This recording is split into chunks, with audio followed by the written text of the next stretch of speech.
So, welcome to It's For You on our fifth day of our journey through COP28 as the antidote to COP28. And we call this the antidote to COP28 because there's going to be a lot of noise you're going to hear about the whole process. And those processes are going to take you into a world that you may not feel most comfortable at. But what we have learned throughout our conversations over this period is that there's so many people who are already on this path of recognizing that there's a transformation, recognizing that their own role in it. And fundamental to that, and this is speaking for myself personally, the aspect where we need to find ourselves an anchor in our own space before we can make this journey properly is essential to this. And that's why every day at 2 o'clock, we have this prayer and meditation session. And today, we're really pleased to have Cinzia Vigna, who's from Italy, and as you mentioned before, with all the responsibility and that it carries in that way. And we're going to leave you in the hands of Cinzia to take us through the meditation, and please join us, and please follow her instructions and join us. Thank you. Welcome, everybody. Today, I would like to do with you a meditation that there are lots of people all over the world are doing, because it's a meditation for a new world. It's a meditation for a new time to live. It's a meditation for a new humanity that is already here and that we want to rule the world.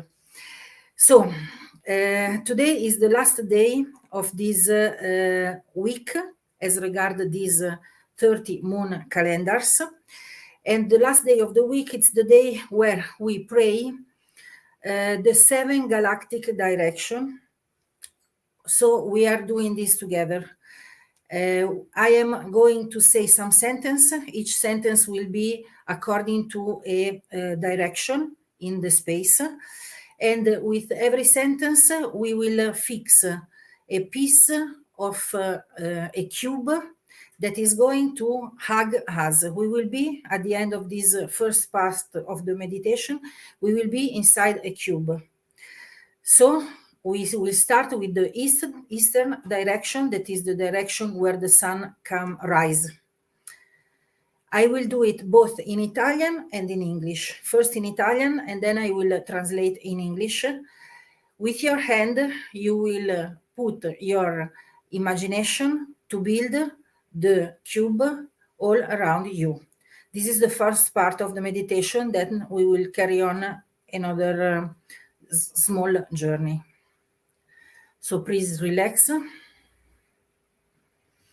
Take 3 deep breaths to center inside our body.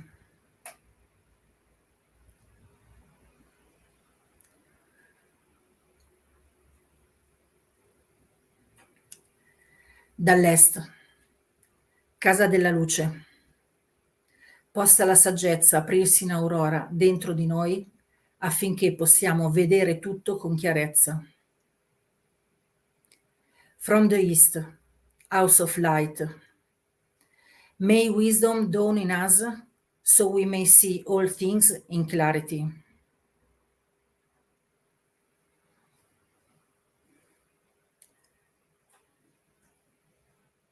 Dal nord, casa della notte,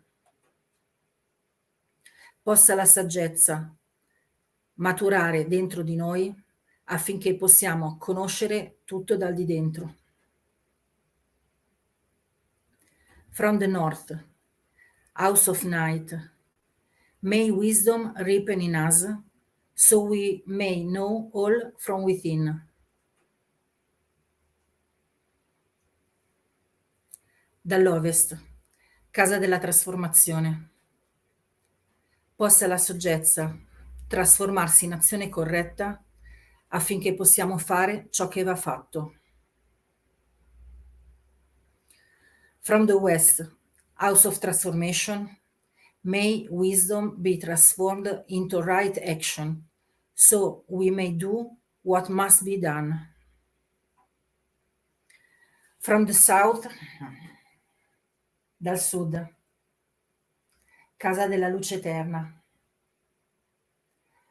Possano le azioni corrette dare il loro raccolto affinché possiamo godere dei frutti dell'essere planetario.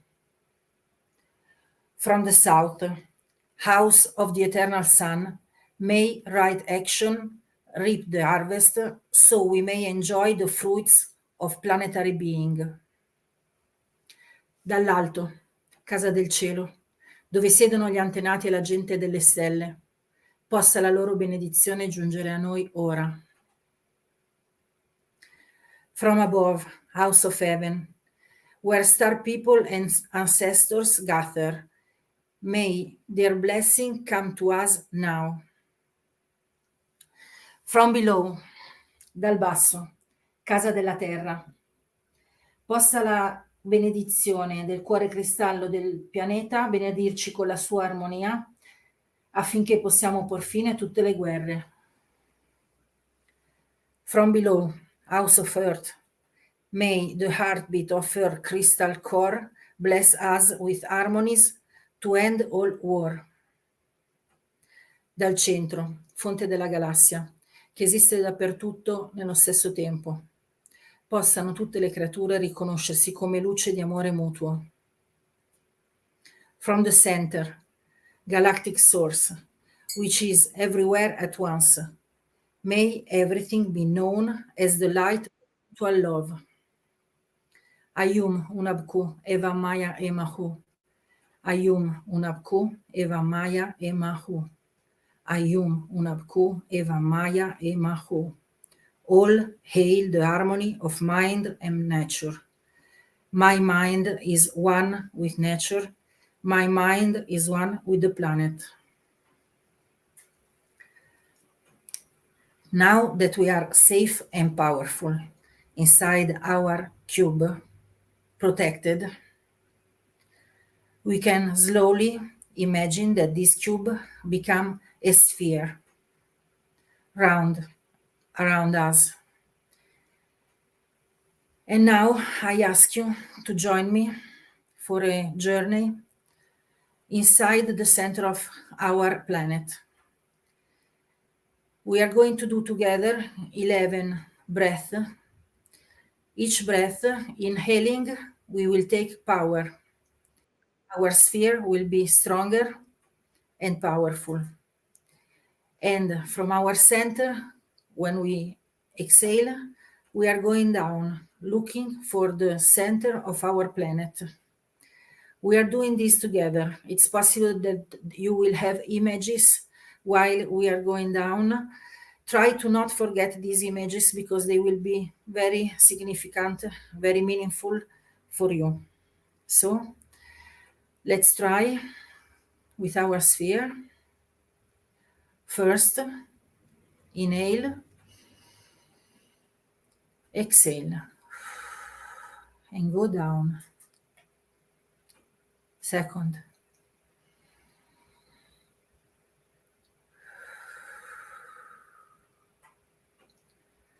third, if you can, put the breath in your belly.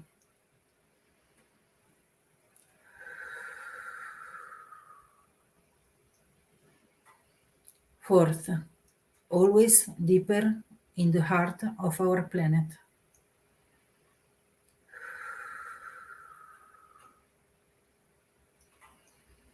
Sixth,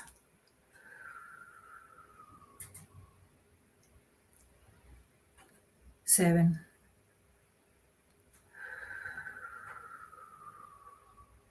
eight,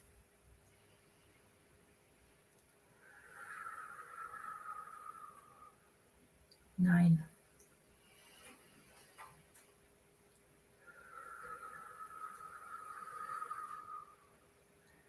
10.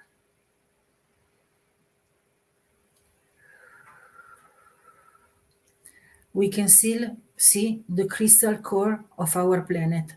It's a octaedro, that means like two pyramids, one opposite to the other. And we are about to arrive there. Last breath.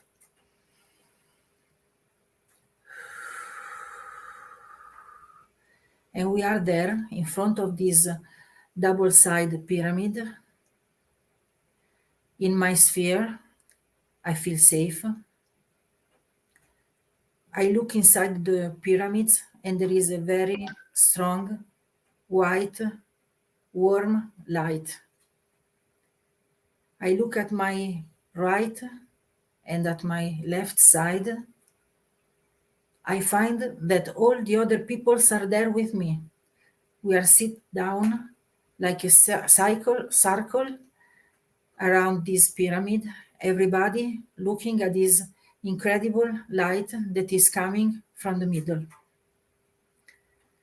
Feel that there are all the other people on our right and on our left. This light is breathing with us.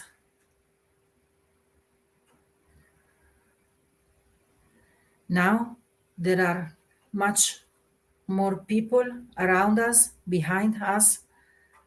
They are all the people around the world that are doing this meditation today. And they are all the people that do this meditation in the last years, every end of the week.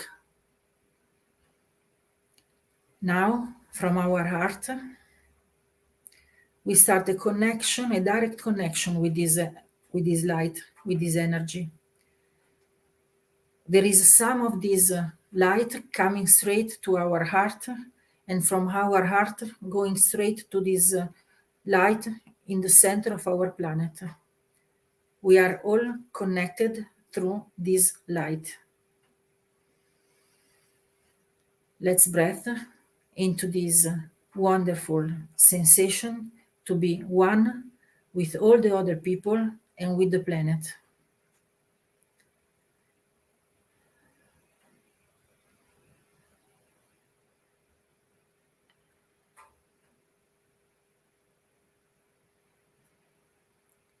Now, from the center of our heart, there is a rainbow going straight to the center of the planet, and through this point, this rainbow go up to the north pole of the planet and go south to the south pole of the planet.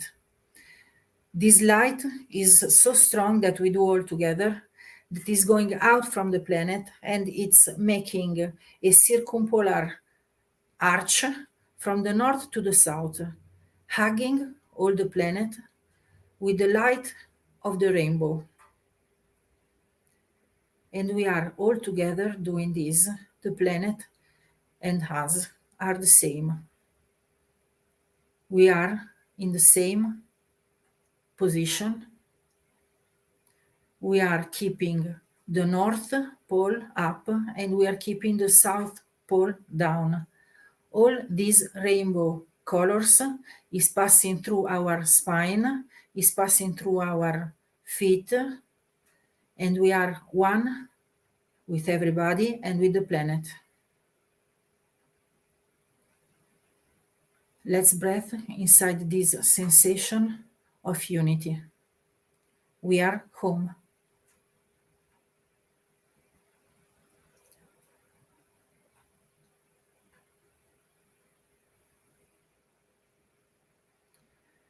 Have a look to the others close to us.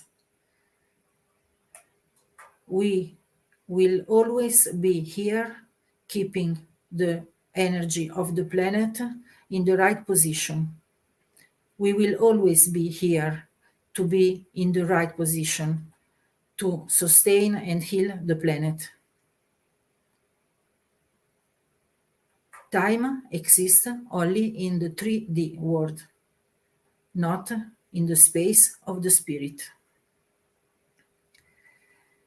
And now we are ready to go out from the planet, follow the light of the rainbow, and find suddenly ourselves with the next breath outside from the planet, looking from the planet from outside.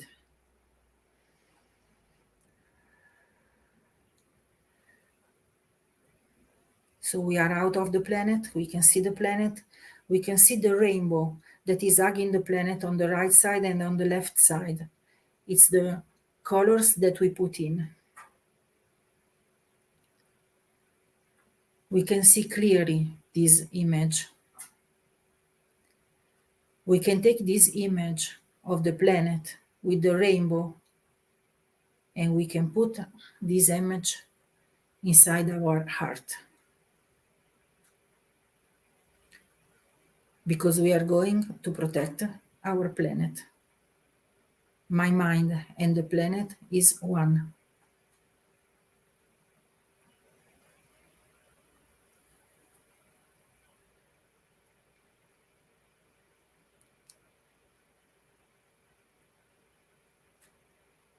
And now, slowly, keeping this image in our heart, let's move slowly the hands, let's move slowly our feet, our legs. We are ready to come back to the third world dimension. We are almost ready to open our eyes with calm. And when you will feel ready, open your eyes.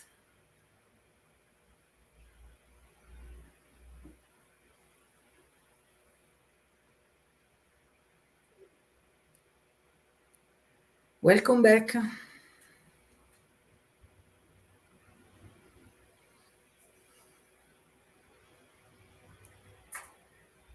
Did you see our Thank planet? you. Did you see our planet from outside? I saw very much the image of those two pyramids Okay. in that way. I saw that very clearly along in there, and I felt very much that in the breathing, in that connection, and it took a few breaths to get that connection, and that pause at the end on the 11th as you go through. So I was very much feeling those. The words I found very. The words took me to a space, and it's a different space of the world of the climate challenges and all those things. It's a space of somehow being feeling in union and in unity, in that way. So this aspect where you talk of in spirit world, there's no time. The time is in that distinction. Do you know It that? Do you know that our things create reality? The problem at the moment is that humanity is not aware of this fact and how much is deeply affecting everything. The meditation that we did is to create an equilibrium with us humans, our things, and the planet, because the problem of the disequilibrium also in climate change is first about the way we are thinking. This is the first place where we have to act. Yes, I very much felt. I still feel different now than I did before we started. I felt a greater sense of. Is this more than calmness? It is definitely calmness, but more of a peace. I felt more tension at the beginning, tension at the day. We're on the fifth day. There've been so many things that seems not to fit in, and concerns about how it's going to go forward. And somehow it feels that I like this space where you say in our mind we create the reality, and very often it is kind of like that. We create the panic, we create the tension, we create the stories that makes us feel trapped in them. You know, the noosphere, that means the space that wrap our earth, and it's a space made by our feelings and our emotion and our thought. It is called noosphere. it is a concept that is not yet inside our culture, but exactly like we speak about the biosphere where we live life, there is also this noosphere where our think are deposited, and they have a direct influence on the 3D physical reality that we are living. And this is a concept that is coming from the past, from the spiritual life, but also from a scientific approach to everything. Yeah, I think I can appreciate the description. It's different from sort of my world as I am, but I certainly feel very much, as we have heard stories from people and their efforts and everything. There's this part that starts with everybody in sense that is the awareness that is the important part. Exactly. The rest comes. It is building that awareness, and that awareness is in the mind. It's so it's not building the physical structures that makes the changes. It's the awareness that we build, and out of that awareness, then the reality comes. I think is a Exactly. point that's been echoed Exactly. many times. So thank you very much, Cinzia. I personally really appreciate it. I hope other people have too. And I certainly find that, really these moments, these 20 minutes are very important. So thank you very much. You're welcome. Thank you. Timothy, over to you. And Collins, over to you. Hello, hello. Hi, David. Hi, Tim.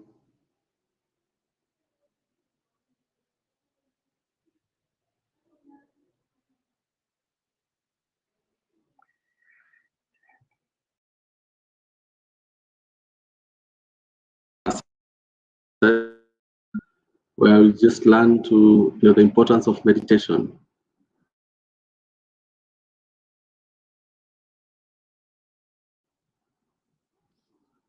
Okay, great, nice. It was a great session, and I believe that we've all got something from that. And my main takeaway has been, meditation helps us to create an equilibrium between ourselves, our mind, and the planet as well. So it's been a great, interesting session, and yeah, looking forward for more of this as we start on our second session, and that is how we do it. And I want to welcome my colleague Collins to say hi, and as we introduce what we have lined up for you for the second session. Collins, are you there?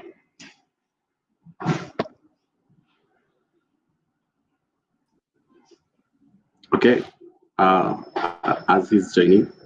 So on our lineup today, we have a great presentation by Michael from Kenya, and also who will take us through taking care of the environment by protecting our trees. And also we have some great conversation by Monica, and an interesting conversation that you wouldn't want to miss out. Water for Masai, among many other conversations. So stay put as we sail you through this session, which you're going to we look forward for an interesting.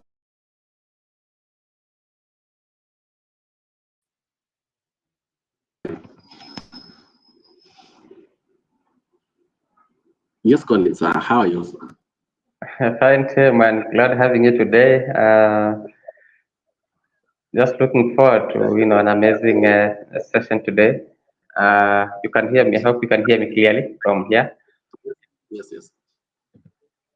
Okay, so thank you so much. It's been wonderful as well. Just going through the meditation part of it, and getting to understand the importance of prayer and the meditation in everything. And it's so refreshing to just understand, sparing some time in our daily schedules to pause, to reflect and to understand. Yes, indeed, even the climate discussion is, and the meditation is critical in our journey. So yeah, over to you, Tim. You're much welcome, Collins. And as I had promised, just to start us off, we're going to engage in a conversation by Michael. It's a recording that I had an interview with him, and it was so incredible to see how the organization, which is called Miti Alliance. Miti is translated in Swahili as trees, so it's trees for Trees Alliance. And they are nurturing young people, young children in schools, to be great ambassadors of taking care of our environment. So let me not preempt everything in the conversation, and allow us listen to it as we learn from it as well. So here it goes.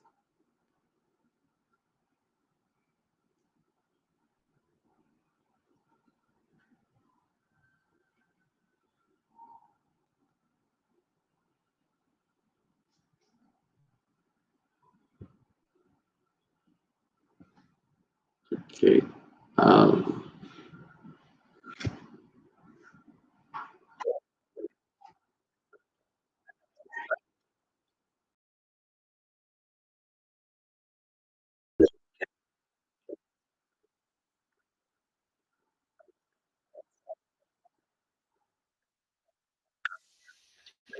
On our conversation. Good afternoon, good evening to everyone from where you're joining us.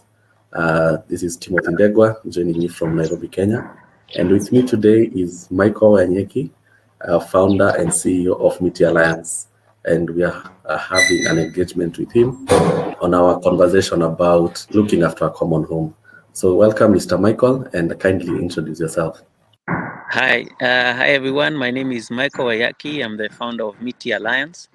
And we are a social enterprise set up here in Kenya, and we've been working in about 14 counties, but our main footprint has been in Kiambu, Kajiado, and Nyeri, where we've had extensive impact. Okay, thank you so much, Michael. And just to start us off, how has it been? Maybe could you share with us some of the projects that you've embarked on, and how has it been executing them? Okay, so Miti Alliance has focused on specific projects based on our knowledge and learning of what will have significant impact.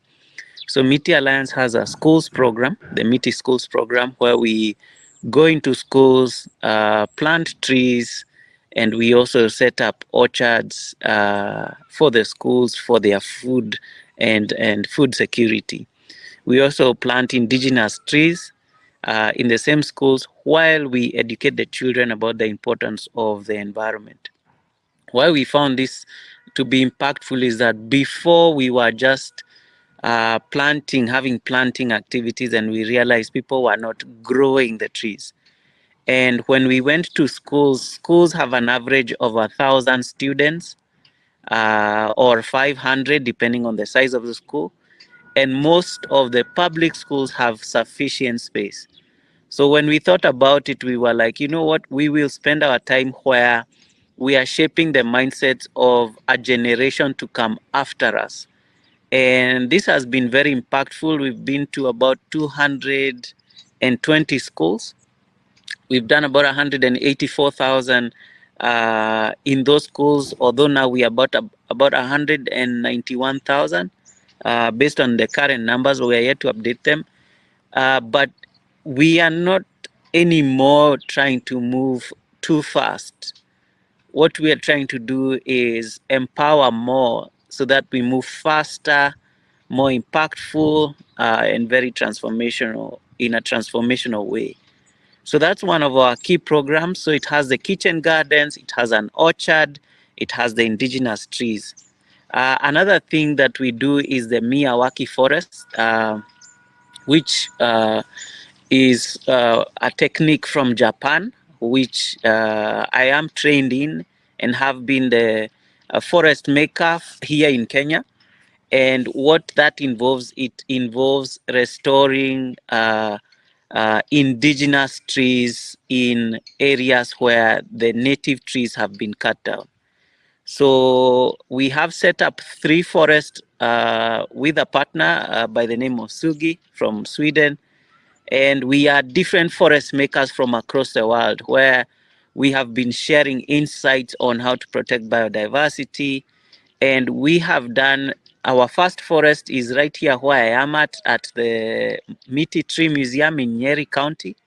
The other forest is at Woodland Star School in Brackenhurst in Tigoni, Kiambu. And the third forest is at St. Paul's University in Limuru. And why are we doing this is we realize that many of the indigenous trees are going unprotected, cut down, and endangered. So what we have been doing is that we collect seeds, we collect seedlings, and in, say, for example, a meter squared, you have 3 trees: a canopy tree layer, a canopy layer, a tree layer kind of tree, and then a shrub. And what we are trying to do is that you are mimicking a forest and ensuring that in that forest you're restoring it. I wish we had the time, I would have shown you, but it's not so far from here. And the forest that we planted in March 2021, at the moment, the tallest tree is about 13 feet tall. So it has put in a very big change in our in our community. The birds, I'm sure you can hear some. There's quite a range of birds. We have a beehive full of bees that have just come in actually this week on Monday. We also have so many bugs, beetles, butterflies that are in this area.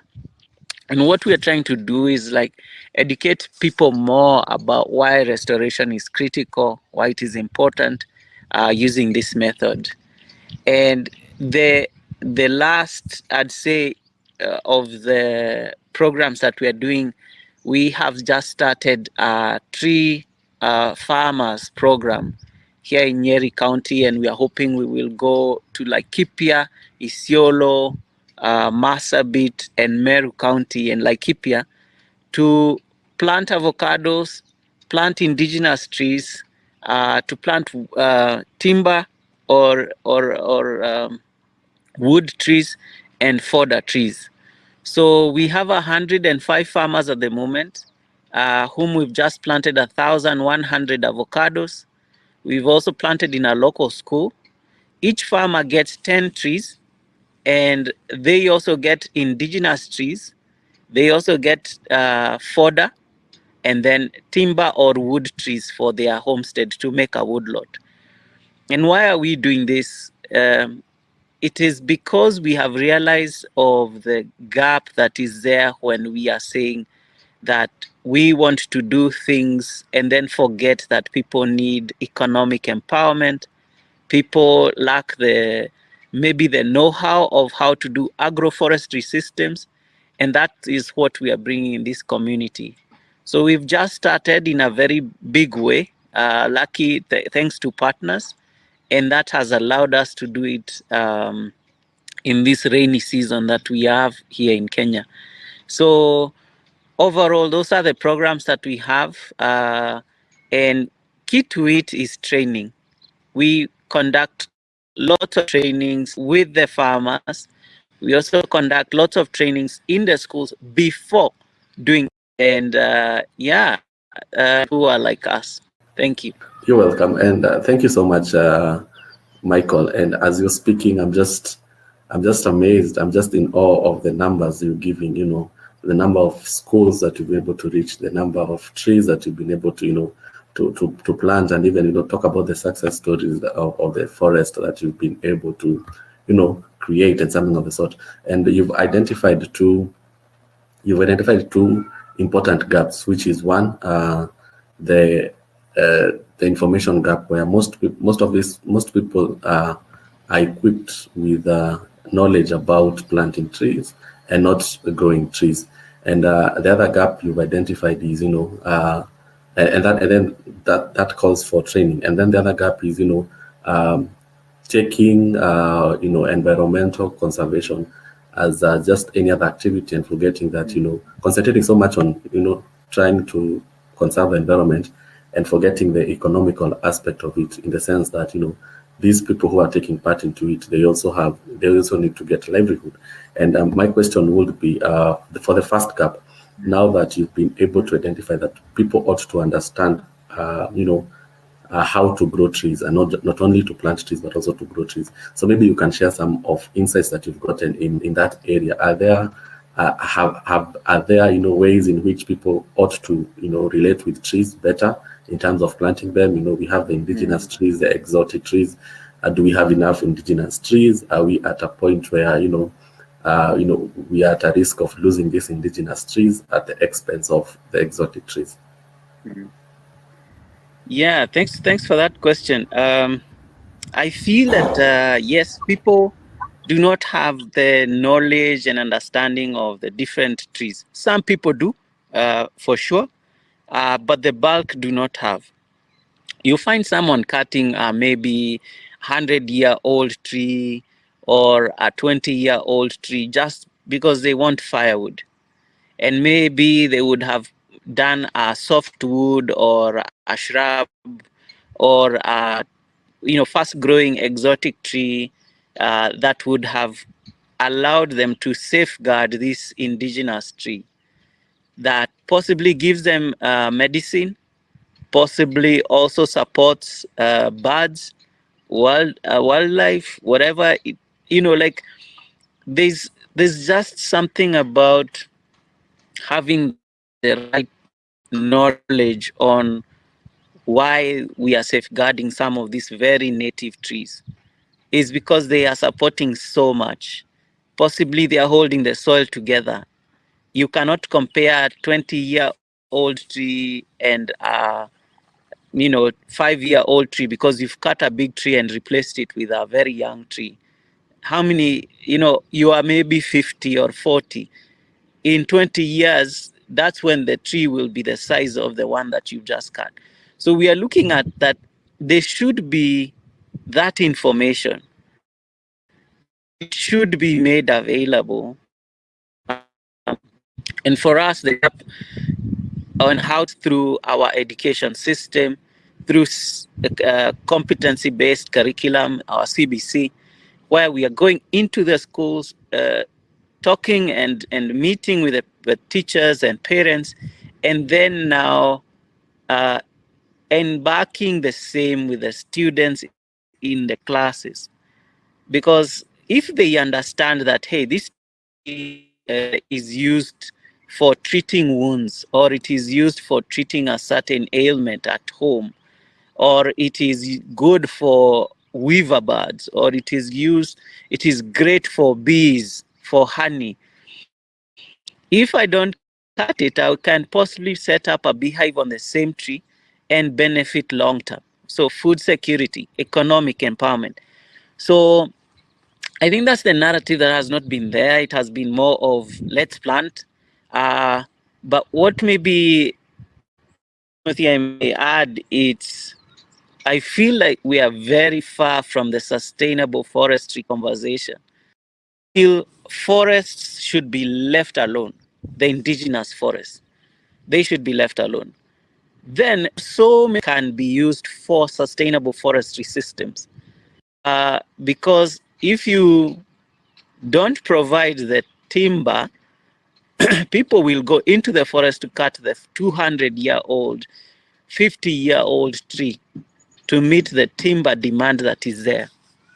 I'm sure there's a lot of construction happening here in Kenya and maybe in other countries. And we are seeing that if then Kenyans don't get the timber from Kenya, they will buy from South Sudan, Uganda, Tanzania, and Congo. So why aren't we planning ahead for that? Why are we still only doing the basics? So I feel that those are some of the critical conversations that need to be had. People in the private sector should see it as an investment aspect, and possibly pursue it. They may not reap their profits now, but in 20 years, they'll be selling their timber to the market.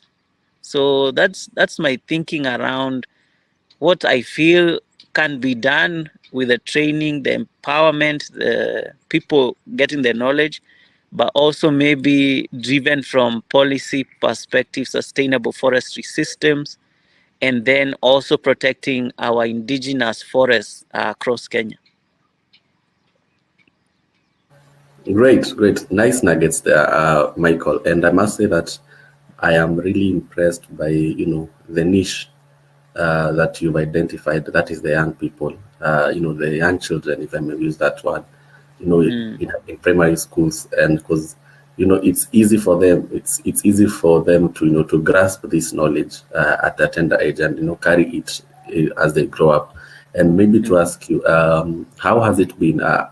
How are the children responding to to this sort of learning? Is it something they're excited about? Is it something that they are willing to do, other than just doing it for the sake of it's something I have to learn? How has it been? Oh, that's a good question. I think first, starting with myself and my team, this has been one of the most fulfilling discoveries or programs or arms of Miti Alliance that is so fulfilling. So the children have been so receptive. Our lessons involve video streaming. We go around with a projector, generator. So if we go to a school and find that they don't have electricity, we will still run a session. We'll put blinders on their windows and have a class and study with them. But when they start asking the questions, when you're showing them underwater oceans and forests that they have never seen in that perspective, many do not have TVs because we don't target the private schools. We target the public schools that will hardly be reached. In fact, one of the schools, because we have a virtual reality VR session where we put the goggles on them and they saw the elephants for the first time. And with the VR, it's pretty intense because it's sound and virtual. The kids were jumping and some were screaming and some were like, I have never seen an elephant. I didn't know that it's that big. And we eventually give these kids to the teachers as well. And they are shocked. They jump. They remove the kit from their eyes. So you get to a place and you're like, we're using very simple tools to help these children to understand the link between the environment, conservation, restoration, biodiversity. We are having sessions where the teachers even ask us to extend or to come back again. And then now out of the students, after we show them that, we get the students joining an environment club. They now become the custodians. And yeah, the process might be a little bit slow. It might take a little bit more time, but we are seeing more success in the schools that we have proper where we go and just say we are planting and we are out. So you show up to a school and you have a partner and they want to just plant. They show off their banners, their t-shirts and everything, and then they're out. But they don't support you through the educational programs. And we are saying that through environmental education, I would say that these kids are hungry. They've been hungry for this knowledge. And our hope right now in Nyeri is that we go to at least 50 to 100 schools in the coming year just to have sessions. Just to have sessions of virtual reality, a film, a short film, 40 minutes or even 20 minutes film. They see an ocean, they see a forest. We view animals via virtual reality and make it very interactive, because through that interaction, they are starting to ask questions.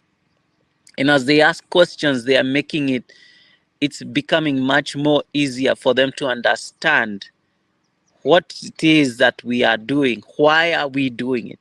You're becoming a teacher, a timeless teacher, that you will possibly have a Wangari Maathai in maybe every one school in the future. And that's what we are working on, that one day, out of our lessons, out of our interactions, there will be one environmentalist or conservationist that will come out of that school. And if we only had one Wangari Maathai, what if we had 20 across Kenya or across the world? It could be transformational. So that's what we are doing. Honestly, it's what wakes us up every day, just to think about where we are going, what we are doing, how we are doing it. And it keeps us going because we know we are able to showcase that with the children. They're able to learn, they're able to benefit, and it's very, very exciting for us. Great. Thank you so much, Michael. And I mean, I can't get enough of this conversation. I'm just interested. I'm just getting interested as you continue speaking. And as rethinking choices, what we're doing during these 12 days of COP, we are presenting people with an opportunity to rethink their choices. And when you speak about that people ought now to have a mindset shift from just planting trees to growing trees, that is it speaks volumes to what we are trying to say, that calling people to rethink their choices in the way they relate with nature, which will help us navigate through climate change, because it's real. However, we can't just sit and say that all is done. I believe there's something that we can do, and what you're doing is one way in which we can be able to navigate through climate change. And maybe as you're almost coming to a close to this, maybe would you share with us some of the challenges that you people face, and maybe some of the success stories? I know you've mentioned, you've shared some of the success stories that you've had, but maybe if you have some, maybe you can also share as well. Okay, maybe I begin with the challenges. The challenges have been that when you get certain partners, they feel that tree growing should be a very, very cheap thing to do. Seedlings are 20 shillings or 50 shillings or 100 shillings, or depends with the size. So they see that since this thing I'm buying is very cheap or affordable, it will grow by itself. And I feel like that's something that has been very wrong in so many ways. And what that has done is made it very hard for us when you're trying to convince a partner that they need to pay for follow-up, they need to support the growth of this tree. And what you find is that there are so many events, tree planting events, but not tree growing activities. And that has been a very, very major concern for us. And we're still yet to deal with it. We are hoping people change their mindsets around it. Once people plant, they don't feel that they have an obligation to water that seedling. They expect that it will grow by itself. Yet we plant maize, beans, and everything, and we have to till for them so that they grow. We have to put some manure, we have to put some compost, we have to let it grow and care for it. We have to weed. The tree needs the same. So that kind of attitude is still yet to be in the minds of many. The other challenge we see is that people have not embraced agroforestry. We are seeing so many monocultures where you just plant maize, or you just plant maize, beans, the three sisters, and potatoes. And then you harvest, and next time you add the more nitrogen, NPK, you add the fertilizers, and you plant the same thing. But we are hoping people will embrace agroforestry, because in there you have planted a fruit tree, an indigenous tree, a fodder tree, and maybe a wood or timber tree that you can benefit from over the seasons. As you take care of your beans and maize and all these other things, you are also growing trees that will be wind barriers or will protect that area that you're growing your food. Another challenge has been that people are yet to understand the carbon sequestration, the carbon credits, and it's an impediment. The between the verifiers and between the people who are polluting, who want to pay for the carbon sequestration, and the brokers in between is just I feel like it's quite a mess. Like, the expectation is that you have 1,000, 10,000 acres.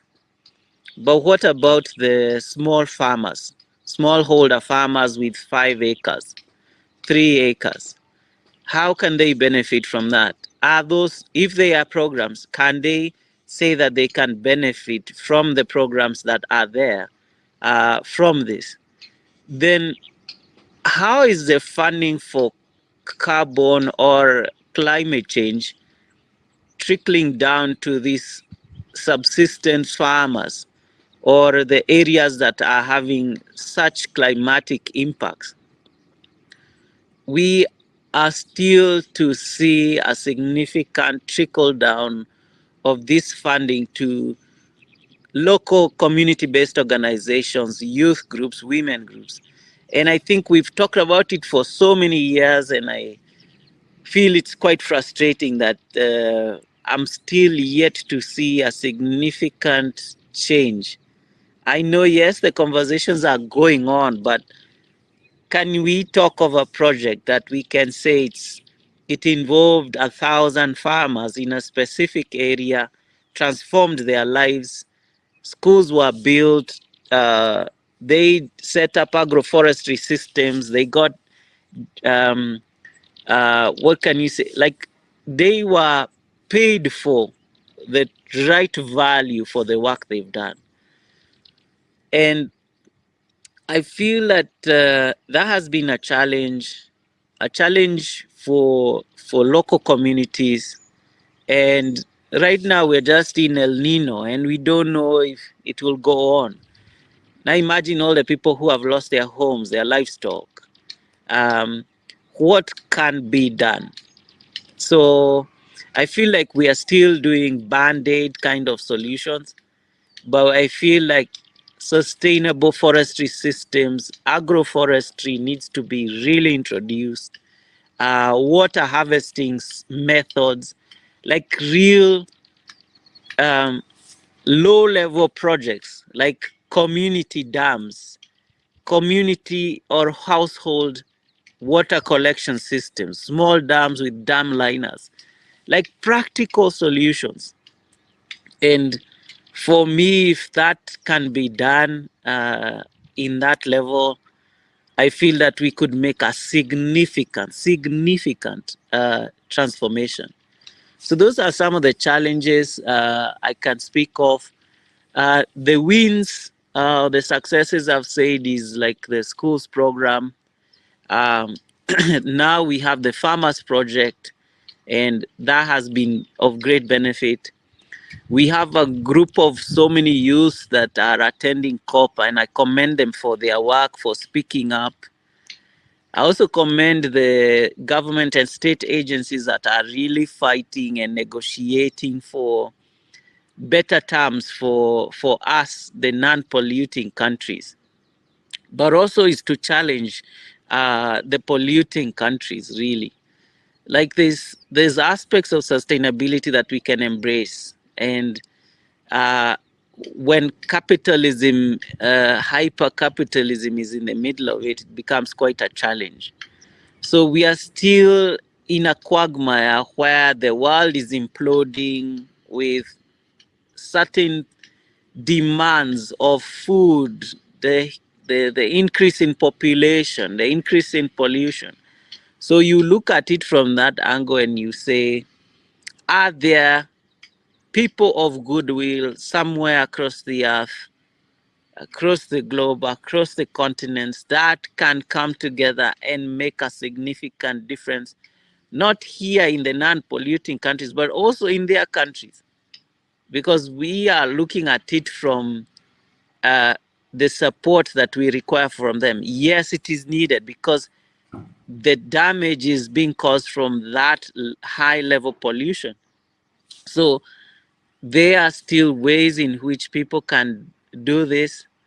I also want to kindly request everybody that is attending COP, like, if we all go and take our actions and we take the actions seriously, that we will make a difference. I have never attended any COP. I know maybe it is about the sponsorship and the money that you need to have to go for these events. But I've taken upon myself to make sure that Meteor Alliance is doing the best we can with what we have. I hope that the other people who are attending these sessions are not just going for meetings, nice sessions, but not having any commitments. It does not make any sense to have another COP, if we don't take the right actions. My background is in sustainability and energy, and over the years I've read on the deliberations at COP and what has been agreed and what was said, and we are still finding so many countries failing on their commitments just because maybe one, the funding was not received, or the commitment was not there from the start, or the funding commitment was not adhered to, and the reporting as well. So there's so many aspects of goodwill that are needed for this to succeed, for us to make a significant impact, and it is us now to think about it and do something about it. But for another good thing that has happened is that with Kenya targeting the 15 billion, I pray and I hope that Kenyans and other countries will take up on themselves to do the same, but also to introduce sustainable systems that supports them, their livelihood, their economic empowerment and growth. Overall, if you have trees and you don't have food, then you have a problem. Because someone will, when I interact with the farmers, it just boils down to the basics. Like, if I had an avocado tree, a guava tree, a lukwa tree, an apple tree there, and these were my indigenous trees and some exotic trees, I would not cut all my trees to sell them for firewood if I have that food and fruit to sell.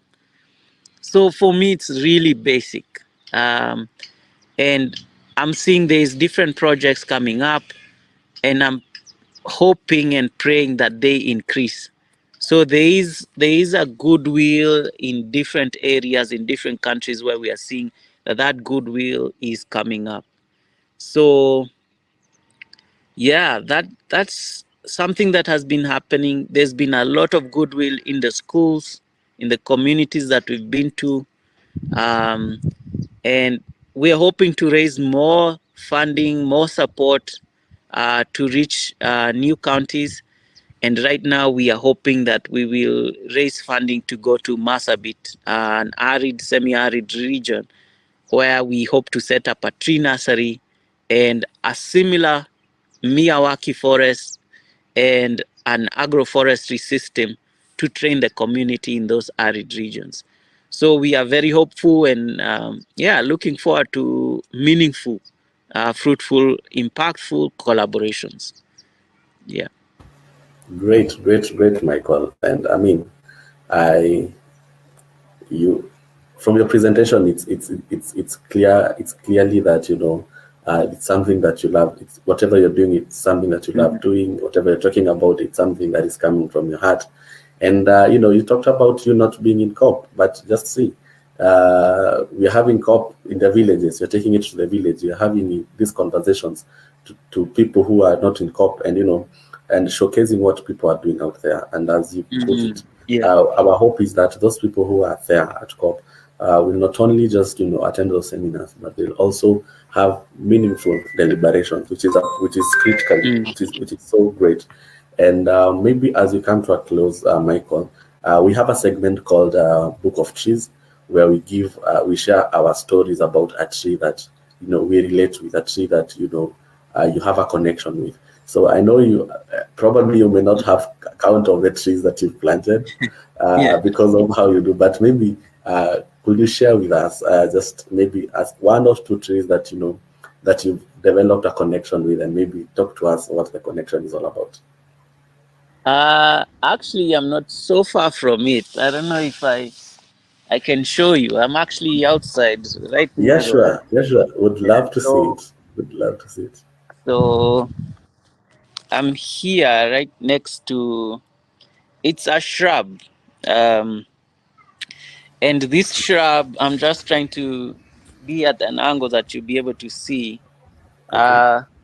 This shrub is called Carissa edulis and Mokawa in Kikuyu. It's one of my favorite, and I'm hoping that I will learn everything about it. It has edible berries, and in the days of days, this shrub, through its roots, gave a medicine that was renowned across Kenya. And Maasai's use it a lot, Kikuyus use it a lot for treating ailments that are related to blood, anything to do with detox, but the fruits are pretty tasty. I'd say this is one of the most favorites of mine. Sadly, it was cut across Kiambu, Nairobi, Murang'a, and we found it here in Nyeri in our area. And we've been trying to introduce people to it because of its benefits. When people were grazing, they would eat the berries. When people got sick, they would harvest some of their roots. And the biggest story of it is that in the 90s or in the 2000s, we had a medicinal doctor who was treating all forms of diseases with it in Tanzania, in an area called Loliondo.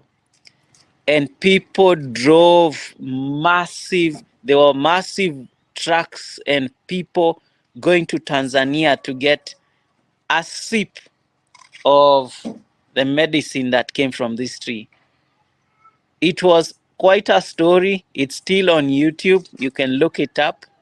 His name was Babu. And I still marvel at the fact that this young shrub was cut off to clear lands for development, and then now we don't have it anymore. So we want to restore it. We want more people to plant them. They are good for hedges. They are good for bees. The honey, the flowers, they have extensive flowers. Beautiful red flowers. I think they are not flowering now because they just dropped their fruits. But this is one of my favorites, and I promote it. I love it, and I'm really hoping that other people can plant it. Yeah, thank you. Great. Thank you so much, Michael. Interesting there. And as we close it now, for maybe final thoughts, Michael, and maybe words of inspiration to any person who would want to pursue the same course or is pursuing the same course as you are, and maybe he's somewhere and maybe he feels that things are not working out. Would you have any words for such a person as we close? Yeah, I'd say this, like, possibly the efforts that you're making right now may not be seen. I feel that all the time. I feel I don't have enough funding to do all the projects that I need to do, especially scaling the farmers project. start where you are. Start with what you have. It still matters. The community that you are in needs you. We are the foot soldiers for the environment, for this generation. And if anything, what will you have lived for if you didn't make a difference or you didn't give your best? So when you get discouraged, just look back at what the world was years before significant change in climate happened. It was the inaction of those who were there then that has led us to us being here. Now that we are here, will you be blamed by your children or your children's children for taking no action? So for me, every little thing counts, and I cannot stop. Even when I'm discouraged, I'll be down. I lack the funds. I lack the, but I will still find that there will be someone out there who is facing the same thing, but their effort and my effort combined is better than doing nothing about it. So keep doing what you're doing. It matters for this generation. We will not be called the generation that took no action or didn't do anything, but we transformed our world to make it better. That's what I'd tell myself and tell someone out there who may be listening, who will listen to this, that all these efforts matter. And right now, it's not who's doing what bigger than who. It's about collaborating and working together to make a difference and restore Mother Earth. So yeah, that's what I'd say. Thank you. Well put, Michael. And what a way to end this conversation. It's been really interesting and informative. And we look forward to engage with you, Michael, again, and maybe visit Nyeri. Yes, just most have welcome. a walk and just have a walk and see how things are moving on there.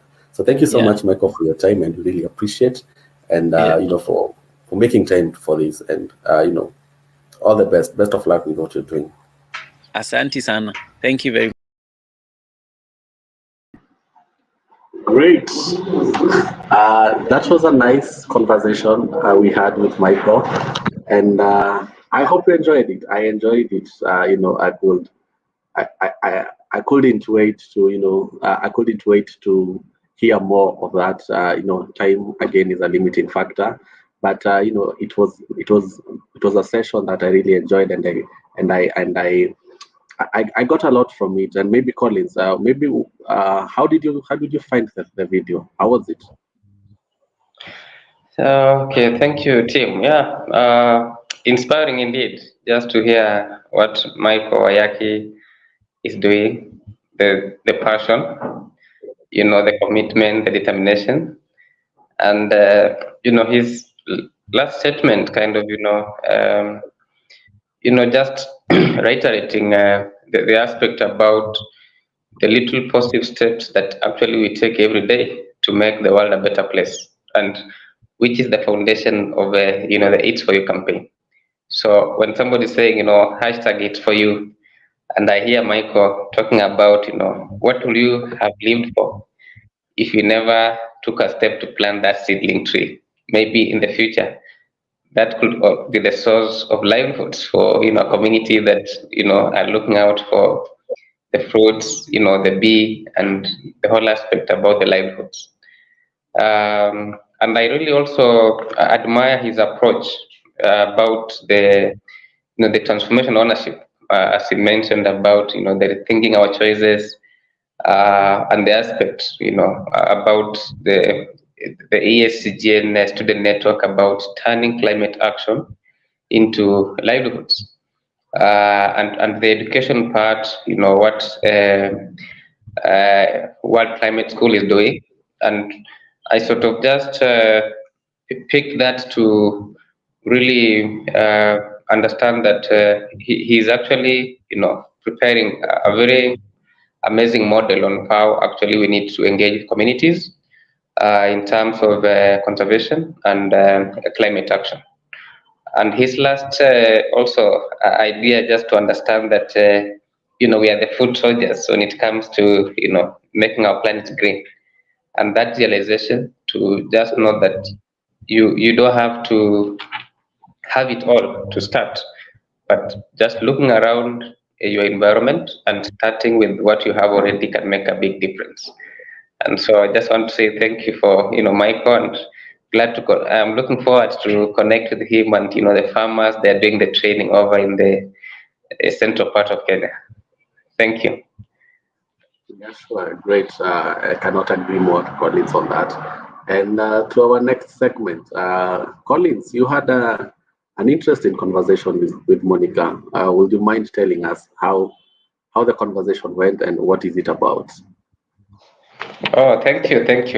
Yes, so Monica represents the indigenous, communities in Kenya, and we did connect with her a few years back in a workshop, and we reconnected back again in one of the workshops in Nairobi, and she brings, this inspiring story about, how change, and small steps to just empower and amplify the voices of the indigenous communities can actually bring real positive change to empower women, farmers, and employing modern and indigenous knowledge in a very unique way. And let's just move forward to listen to her story.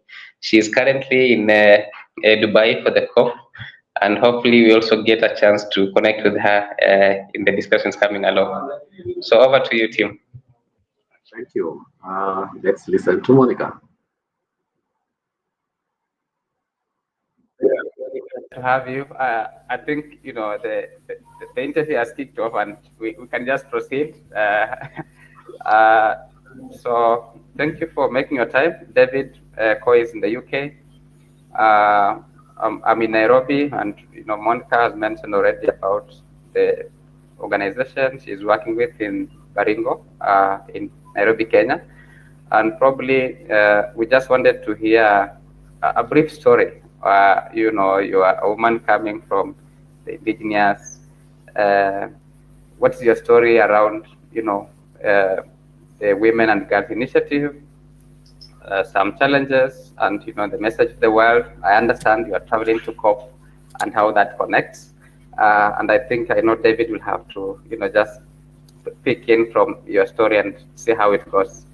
I know we have a few minutes before maybe another call, but I believe we can do our first part, and probably if you have time we can engage also another day.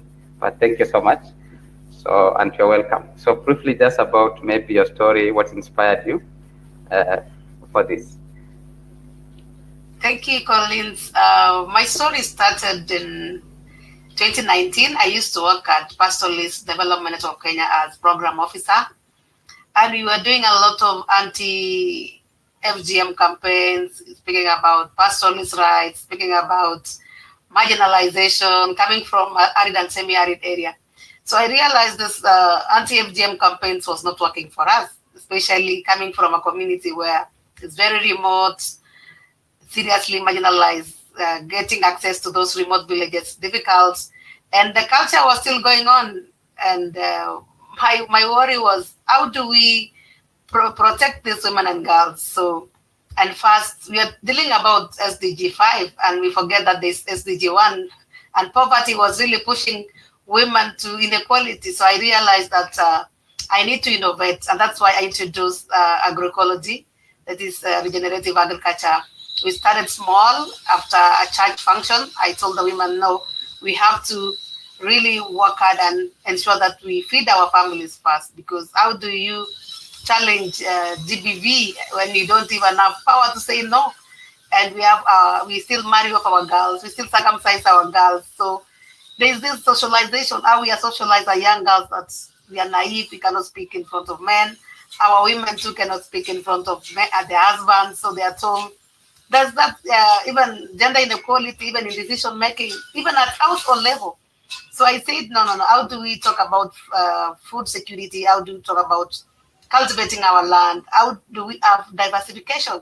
That's when now I introduced organic farming and agroecology as a way of making sure that we address first the hunger and poverty, so that when we'll be speaking about gender equality, women can take part in this decision, also prove to their men that they can really feed their families. So again, how do you even educate your girls when the men and the fathers know that this is well to them, so they marry them off at a younger age. So giving them power to say no and to challenge those inequalities is by empowering first a woman. So that is the journey, and that's how I started in 2019. Thank you. That's really interesting, really amazing. I mean, this part where you talk about recognizing you need the livelihoods first. Really, you need that, and that empowers, and it must have been very difficult to come to that realization. How did it come about in many ways? It wasn't that difficult because I come from an agro-pastoralist community. I was raised by a single mother. We lost our dad when I was 10 years old. Right. And my mom, with a small farm, she could produce food enough for us and also surplus for sale.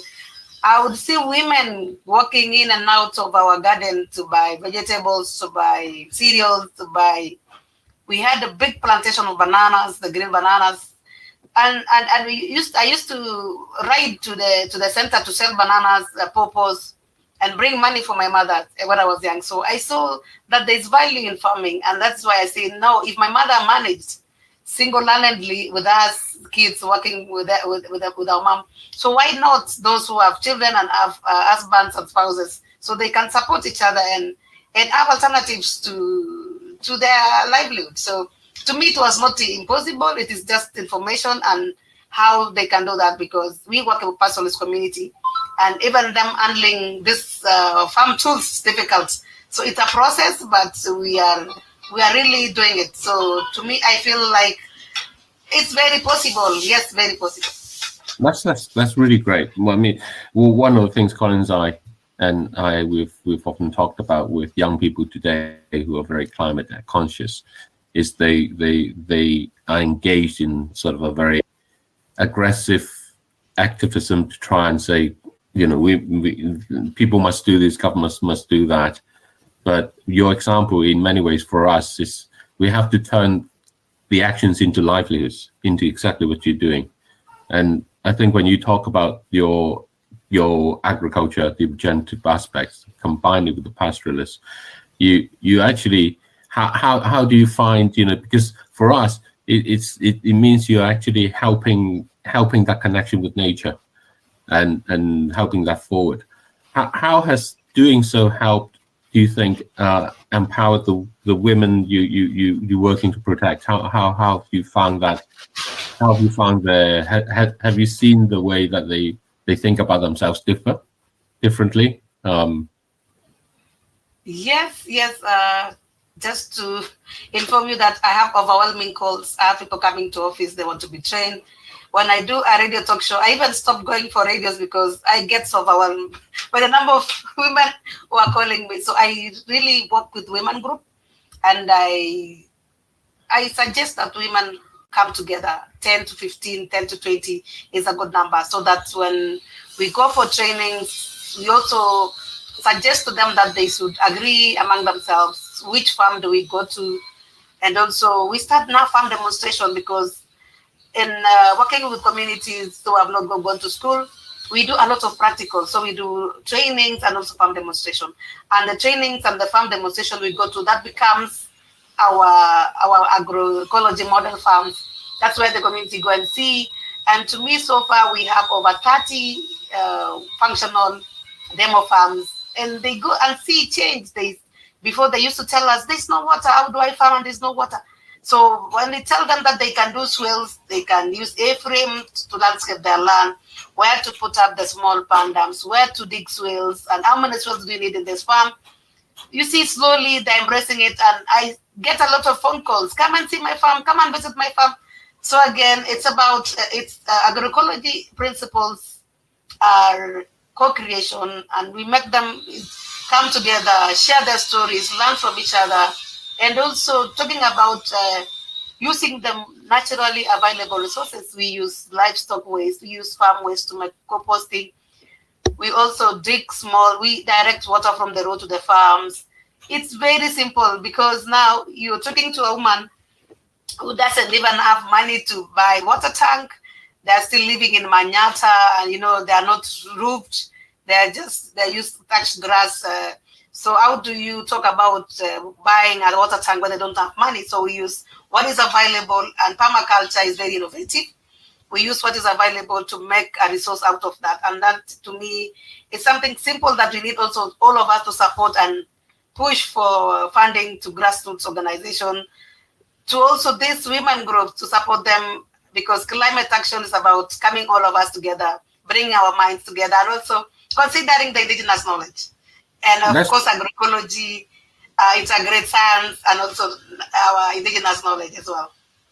That's really great. I mean, I love this story. Can I just ask to understand a little better, when you say airframes, what are they? Come again? Well, you mentioned airframes earlier. The way that you're able to grow in the farming. Yeah. The airframe is a scientific word for if you do it science way, we can use the landscaping, the microscopic landscaping. But for us, we use A-frame, where we make like an A shape, two logs, and then one in the middle, and then we use a string to do landscaping. It's a more natural. An A-frame, so it looks like this kind of thing. It looks like a letter A. Yes. And then so it looks like a letter A, right? Yes, and then you build that, and what do you use it for? We use that to do landscaping, so that we understand how the level of the land looks like, and how do we direct our swales, the swales we dig to slow the water flush, and also to sink water in the soil, because it's a semi-arid place. We need more of that to store water, especially now it is raining, and all the water drains to the lakes, to the rivers. Yes, that's right. Yes. So so you that allows you. So it's actually quite technical. You measure the level so that you can see where the water will flow, so that you can actually make use of the land to capture the water that you have. Technical, but we of course you need to bring change, and change is a bit expensive, slow. But then, how do you make them understand that you don't need to look for a surveyor, land surveyor? You don't need to look. I use a lot of money to store water and to protect your land, because the idea is, how do we make our land productive?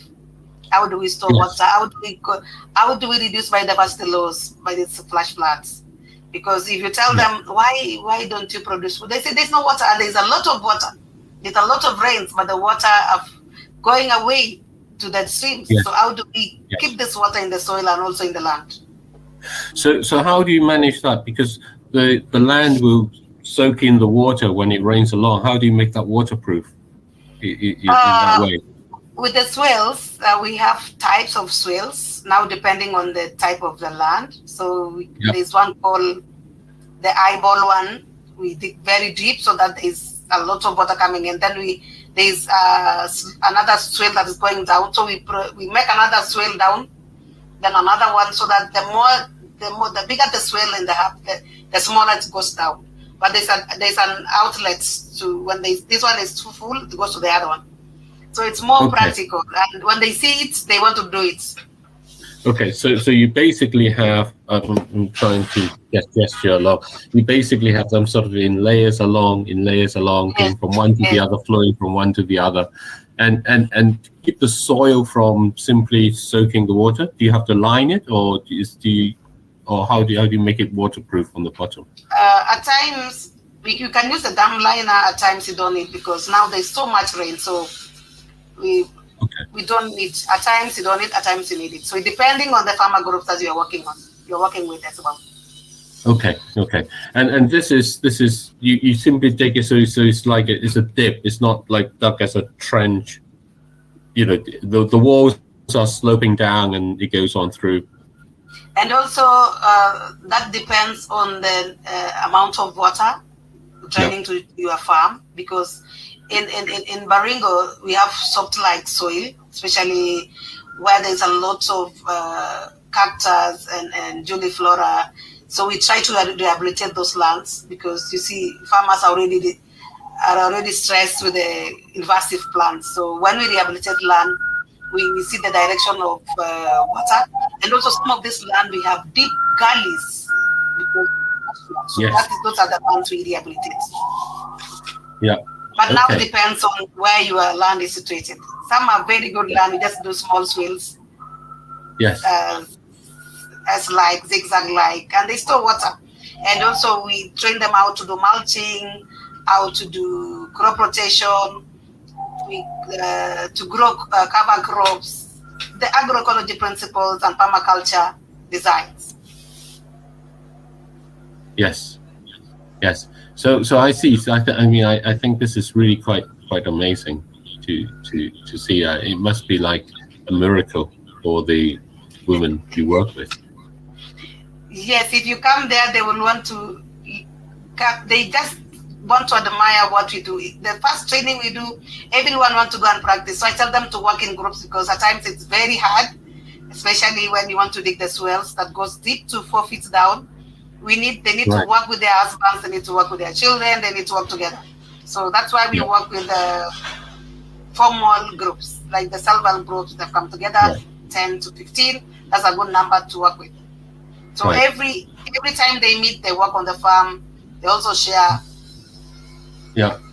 And so 4 feet down, how big across? How wide is it? Like 10 feet across, or is it like 20? Or like 1 feet width.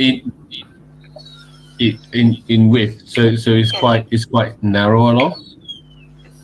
Depends. Can be narrow, it can be big. But I tell them to be bigger, so that inside the swell they plant crops like bananas inside, because banana needs a lot of water.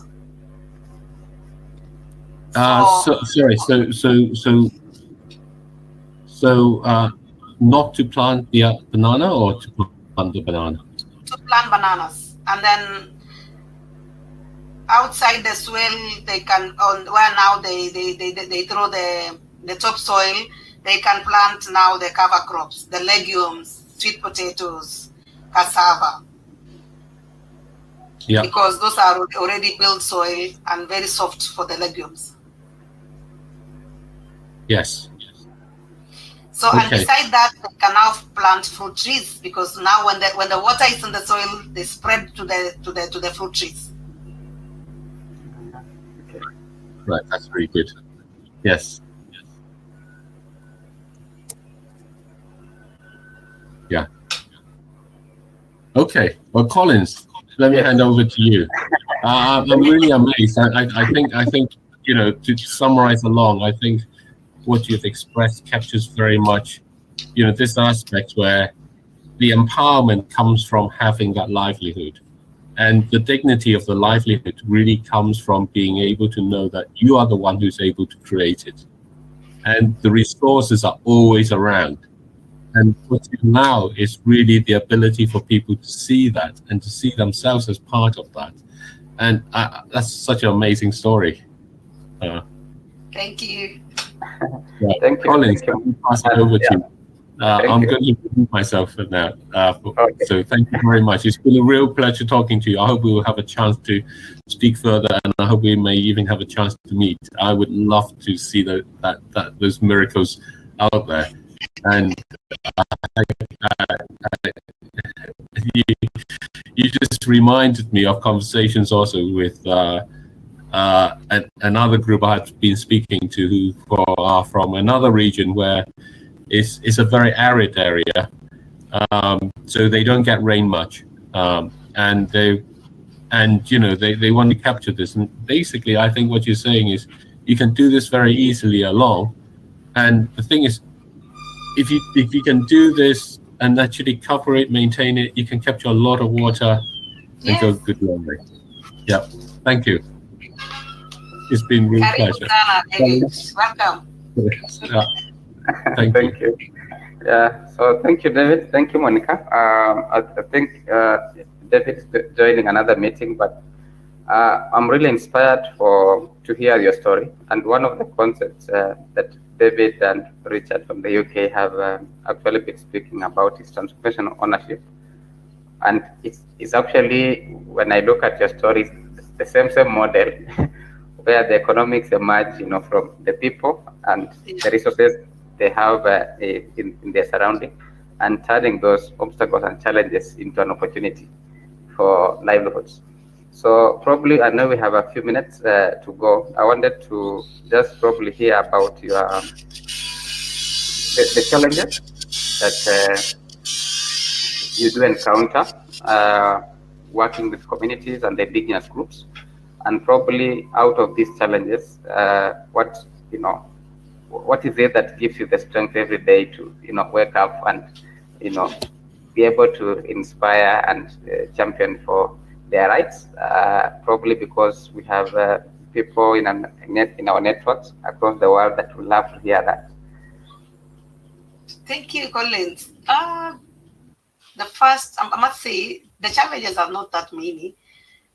Maybe the overwhelming demand for trainings, and also looking at the situation in my county and the indigenous parts of Kenya and the arid and semi-arid areas, because it covers a big large mass, and seriously, pastoralism is a threat now because of the land degradation that is happening. But again, we don't have support from county and national government. There is no policy that speaks about tidal restoration. As even we speak now, President is focusing on carbon trading. They want to plant more trees in island and in rain-fed areas. But what happens to these semi-arid areas? Nobody speaks for us. So again, we don't have strong policies to support restoration in Thailand. And again, government is not recognizing that pastoralism is also adding to the GDP of this country.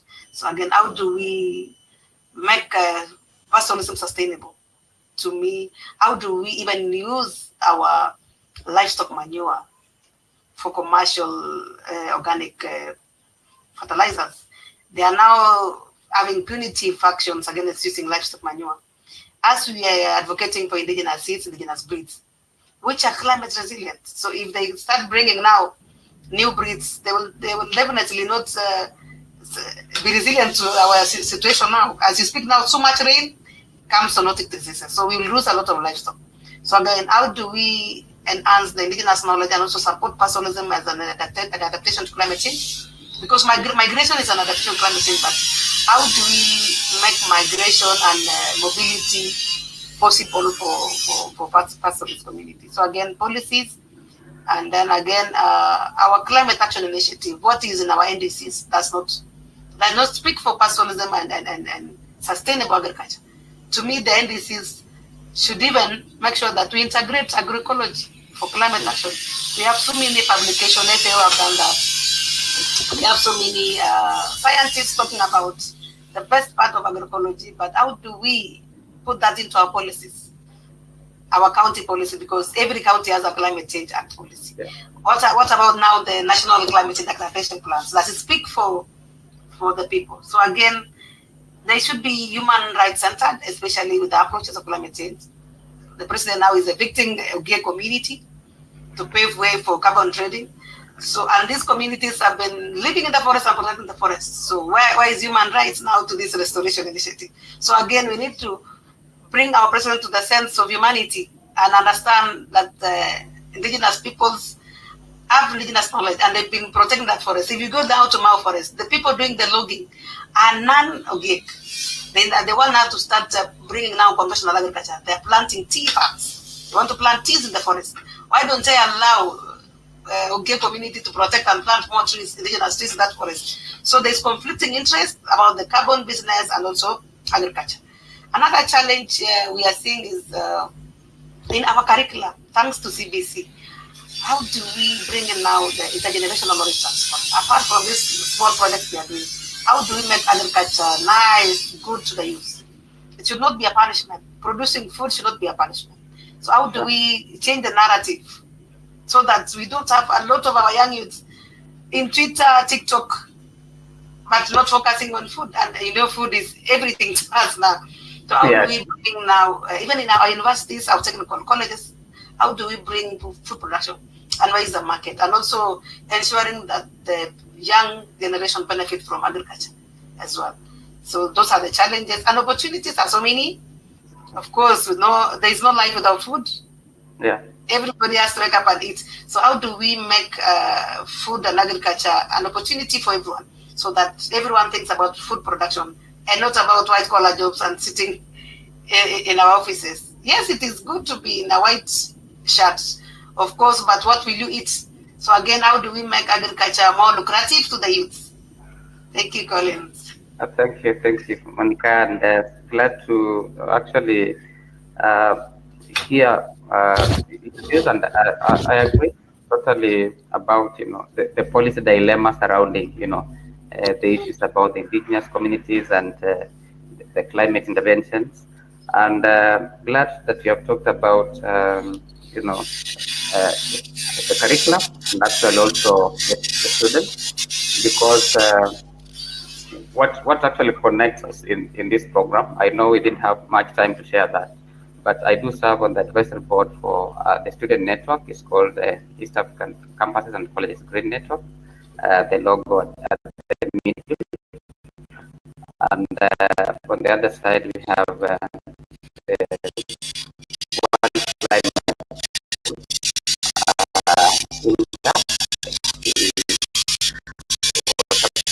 join us for the meeting, but connect with us in another forum. And one of the things that we are trying to do is to see how the students, community students in colleges and universities can actually, bring their knowledge, expertise, and innovations to the local communities, and in that way connect with such kind of ideas of the women group that you're working with, to be able actually to scale up such kind of projects in agriculture and livestock and so forth. So it is glad, and I know that we are going to advance these discussions further on. Maybe briefly, I know that you are traveling to COP, and I just wanted to maybe hear your perspective about the expectation, and lastly, maybe now your message to the world about, especially the young people who are watching and will be watching us. What's your message to the young people with regards to surviving climate crisis? My message to the young people is to rethink and also look at the global narrative now and what climate really has brought to us. Reflecting during the COVID time, we had very tough times during COVID, and the worst was that there was no food. The challenge was no food. In fact, when we were, what do you call this COVID time hours, when we were enclosed, we could not even feed our people. Now it's time to reflect and think climate action, and also having opportunities in these spaces, and also going back to the farms, because food is everything, and there's opportunities now. I'm seeing a lot of youth, these digital youth platforms, and also the trade of organic foods, the consciousness of people now knowing that they have to eat healthy, and also opportunities in value addition. That is an opportunity for youth. We are not against the fossil fuels and the rest, but what about the green fuel? We need to invest on solar energy. We need to invest on a restoration. That is an opportunity for us now. A tree is going for 60 to 100 shillings. A fruit tree is going for 250 shillings. There's an opportunity for agroforestry, especially for the youth. So let them think climate action, and it's opportunity for the youth. Thank you. Thank you so much, Monica. It's so been glad having you today, and I want to wish you all the best as we travel to Dubai for the COP, and hopefully we can connect and hopefully also be able to even have you on our live sessions when you get time during your 12 days of COP. So I want to wish you all the best and thank you, and maybe just say hello to the people in Baringo who could be also watching, and your message to the women as we finish. My message to especially my county government, my governor Cheboy, please embrace farming, especially now that we have opportunities in the islands to have coffee, to have tea, of course, with the beautiful forests. Kindly protect Koibatek forests, Koibatek and Mau, Koibatek and Mochongoy forest. And also don't forget that dry lands have opportunity. We need to plant more crops, more fruit trees. We need industries. We are producing a lot of fruits, but they end up in the food loss. So how do we add value, especially to the mangoes that they're so plenty now? The season is almost here. And also using the invasive plants, the frost office. We passed a bill of frost office management, but how do we use frost office better to produce feeds for our livestock? Can produce fodder. And also the cactus trees. We need to produce biogas and support women, especially to stop cutting trees. There's a big business of charcoal in Baringo now, but can we have alternatives to charcoal business? Now we use cactus to produce biogas. And also, how do we support young who are youths who want to venture into agroforestry and also agriculture? Where is the money for financing? Especially now that there is a county climate change fund. How do we see more youths in agriculture so that they stop migrating to Nairobi and causing more troubles in the city? Thank you. Thank you so much. Sorry, I have to take 1 minute from you because I just remembered something I didn't ask you about, because you mentioned about the value addition and Baringo and honey. So I really wanted maybe 1 minute to that. Yes, Baringo is #1 in honey production and the best organic honey, thanks to the acacia, the species that is around there. We need to invest more in honey production, but we need to discourage charcoal burning because it's killing our bees. The bees have to migrate because of the smoke. So if we need to produce more honey, let us protect the forest. The emerging conservation community conservancies, they need support, really support, so that we protect the indigenous species of trees and also support carbon trading, because we have conservancies that are doing good work, but they want to get to see this carbon trading. Wanasema wanauza hewa, but they want to know hii hewa ni gani. So we need more information in carbon trading, because I know of few conservancies in Baringo that are very serious in protection. We have also formed committees to ensure that there's no charcoal burning in those conservancies. And I'll be soon I'll be a member very soon in a small part of land I've bought there. And we are supporting conservation fully so that we produce more honey and also we keep our bees. Not to migrate. Yes. Okay. Thank you. That's a very strong ending message for the community, and really true story for where young people can actually connect. Because one of our our strong message and the hashtag about It's For You is actually about livelihoods and using the opportunity for these 12 days of COP to actually tell the businesses, the governments, to redirect part of their spending to initiatives that are actually making the world better as viewers. And so glad, hopefully that we get time to connect again with our team, and if you find even 10 minutes during your stay in Dubai, we can actually be able to connect with like-minded people to bring these stories together for our future generations. So thank you so much, and wishing you all the best. Thank you so much, Collins. Thank you so much. Bye-bye. Bye. Bye. Okay. Thank you.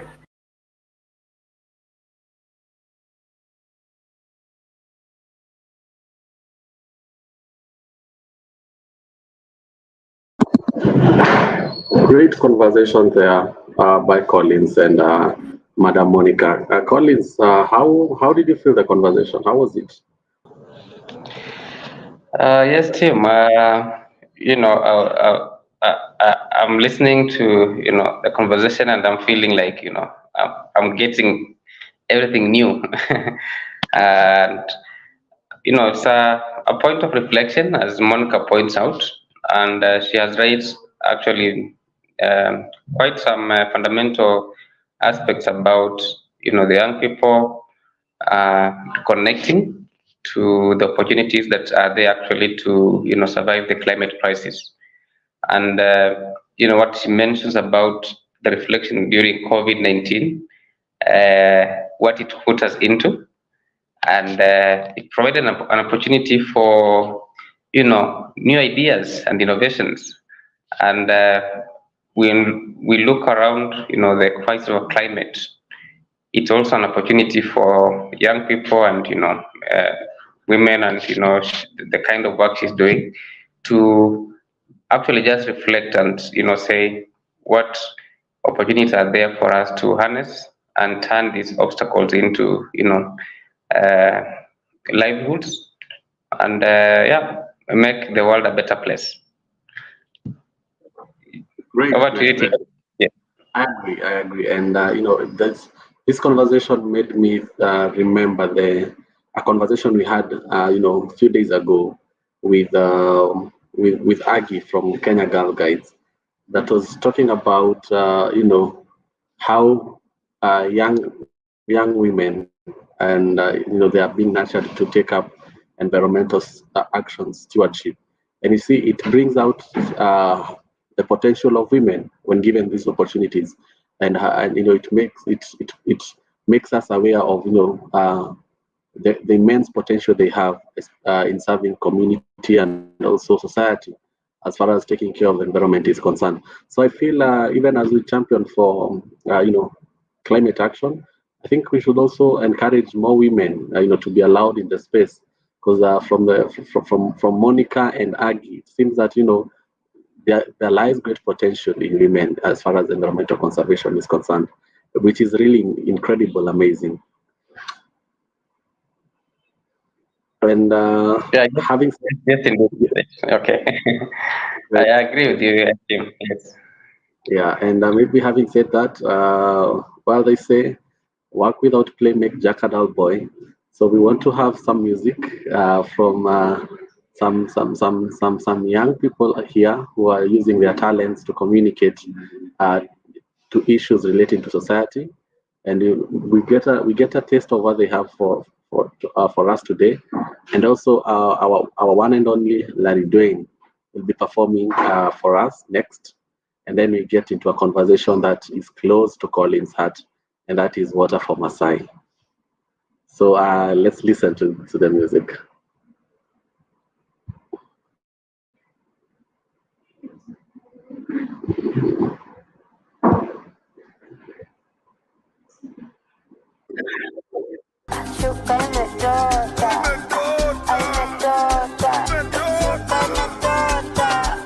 Leo singebaki ndani hata inyeshe mvua, sina senti 10 yani nitadandia washua. Kwani DJ ni nani? Mbona najua kibegi nishikie, ninataka kuua. Shika, shika, shika, shika, shika, shika.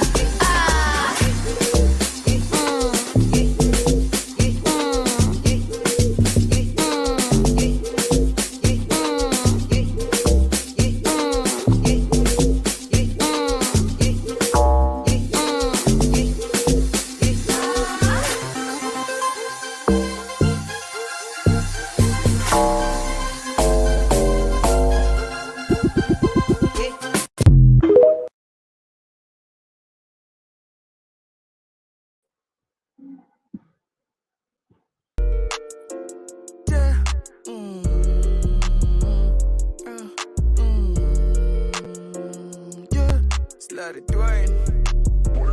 Alright, yeah, we live fast, we live slow, we love deep, we fly high. Live fast, live slow, we love deep, we fly high.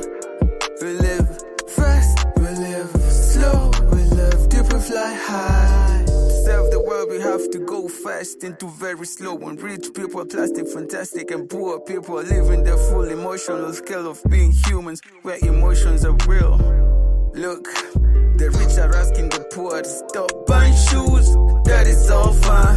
If you have 100 pair of shoes, I have 1 pair. Let's support the poor to accelerate to the 100. We run fast, we run fat, we run barefoot. Hung loose, we are on the surfboard. Hanging loose with 10 toes to the board. Let us open the door of the boardrooms. We have the front foot, let us take the front door. Hung loose, go slow, go fast, hung loose. Use the front foot, better yet the back door. Hung loose, go slow, go fast. It's a full moon. Yeah, it's a full moon. It's a full moon. Take a picture. Yeah, full moon.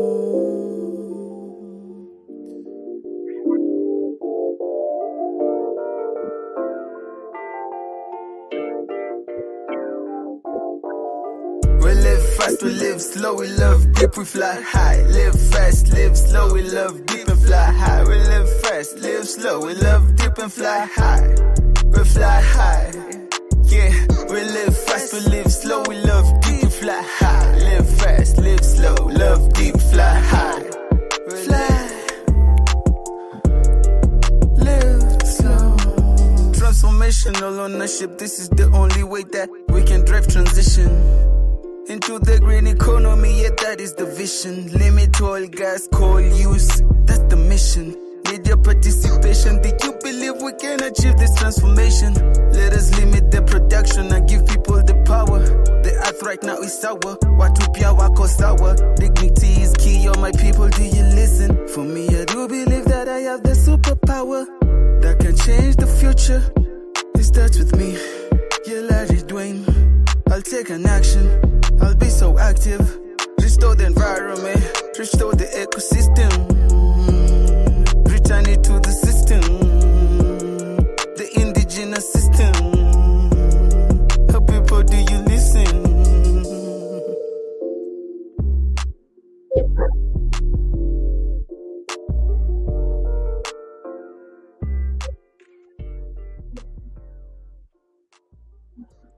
Great, great. That is Larry Dwayne, challenging us to, to be active.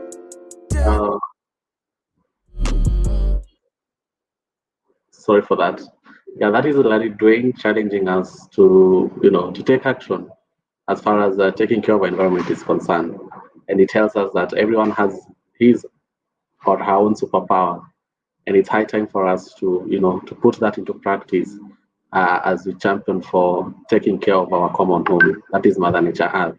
So with that now, we get to have the conversation about water for Maasai. And maybe Collins, would you share with us, what the conversation is all about? Thank you, Tim. Yes, you have, from Larry's, music, if you listen to what is actually talking about in the lyrics, it's about, nature has the feelings. We have the responsibility actually to restore our ecosystem and to return it to the system. And part of what he speaks is what brings us into, our next conversation. And the water for Maasai is actually just an open discussion that brings to the front, young people, women, the elder, the children, to genuine conversation about, generally surviving the climate action and how the whole aspect about water runs deep into, it's the challenges of, access, the pastoral communities. We have, the women. It's a whole aspect about, the wildlife and how communities are actually doing what they can to be able to, manage, store and find access to water even in the times of crisis. And so in the discussion, we have, our friends from Kenya who actually come from the Maasai community. And it's an amazing discussion that we are picking it up to even get more people, not just from the Maasai, but across, to be able to just share their ideas, their perspective, and probably even, their story on how climate has actually affected them in a way that brings water as a basis of, trying to understand what's the future about our communities and what is the story around water and what they are doing. So over to you, Tim. Thank you so much, audience, for that. And let's enjoy.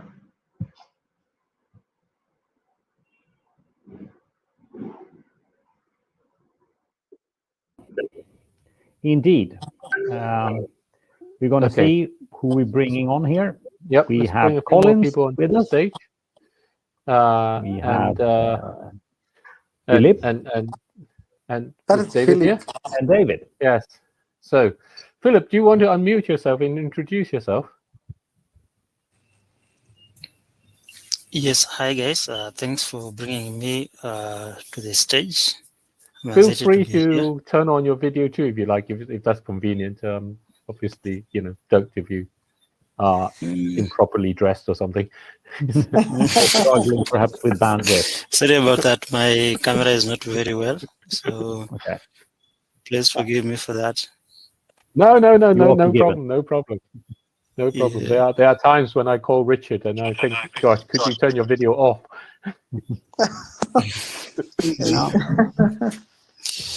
There you Yeah, go. but I'm excited to be here. Thanks for inviting me in here. So tell me a bit about your background. Yeah, so that's like more of a,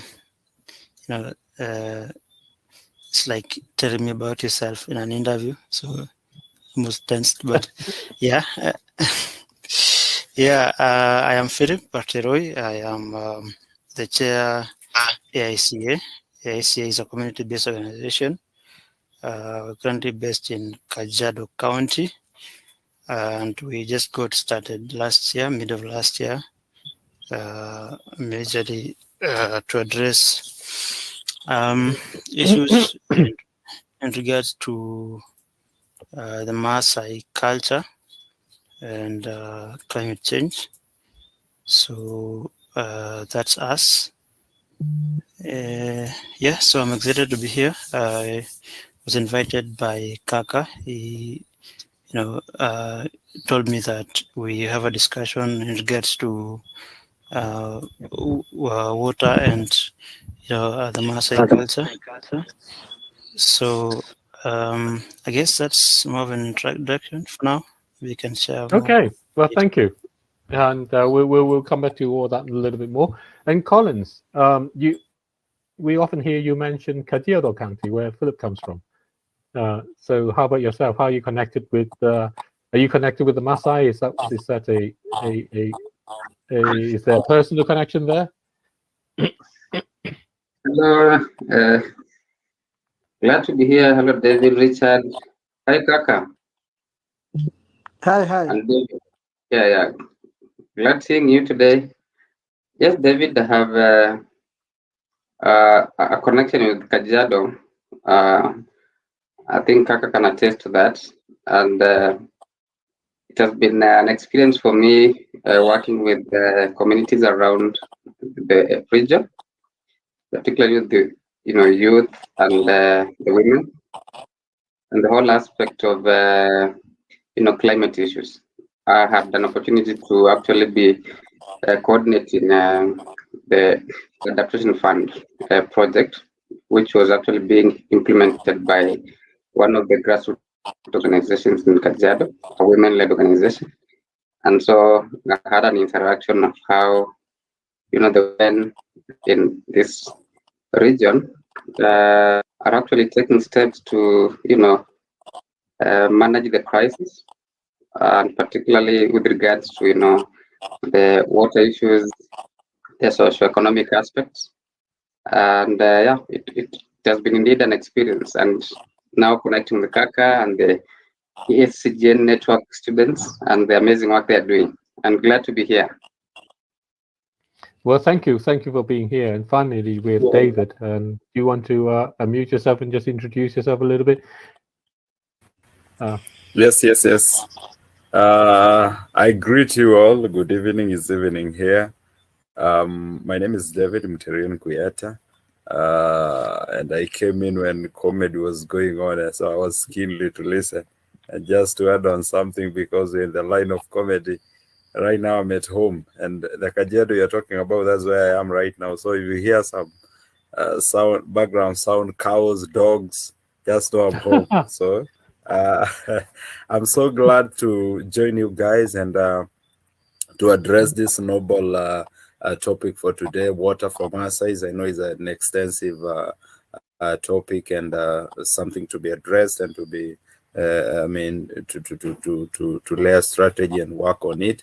However, all is well. We have been in the office today running different programs, and today we had a conversation that people are talking about tree planting and something, and that tells us there is hope. Young people are coming out with different ideas, beautiful ideas, and that's a small step that our moderator David was talking about. The little step, you might be going in a little pace, but the most important thing is that you're heading toward the right direction. So I believe that to make a difference, I need to take that step. You need to take that step. Then I believe we are going to have a better tomorrow and a better world to live in. So I'm glad to be here. Thank you, David. Thank you, Richard. And thank you, everyone who is here. Let us address this. And I believe that all this is going to work out well, and you're going to have a better tomorrow. So thank you from my side. Thank you. So let's get moving. Water for Maasai. Now, the idea came through when I visited Kaka at the time of the launch of the EACCGN, the East Africa Camps and Colleges Green Network.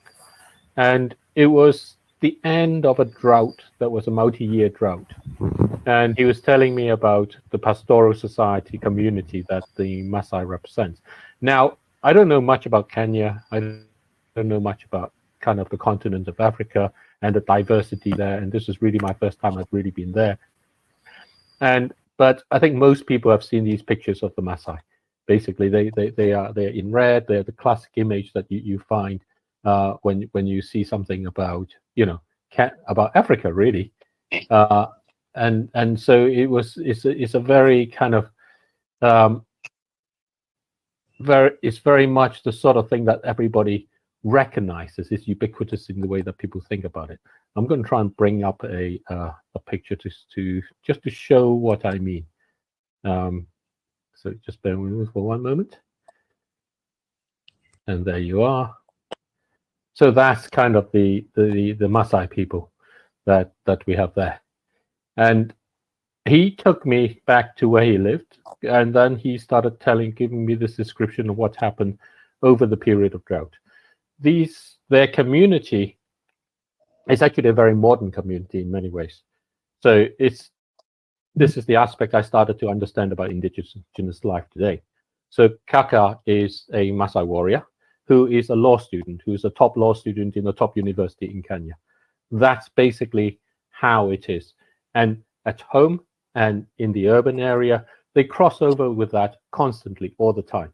As David is describing, he's in Kajiado, which is a place where the Maasai is kind of one of the counties where they are around in that way.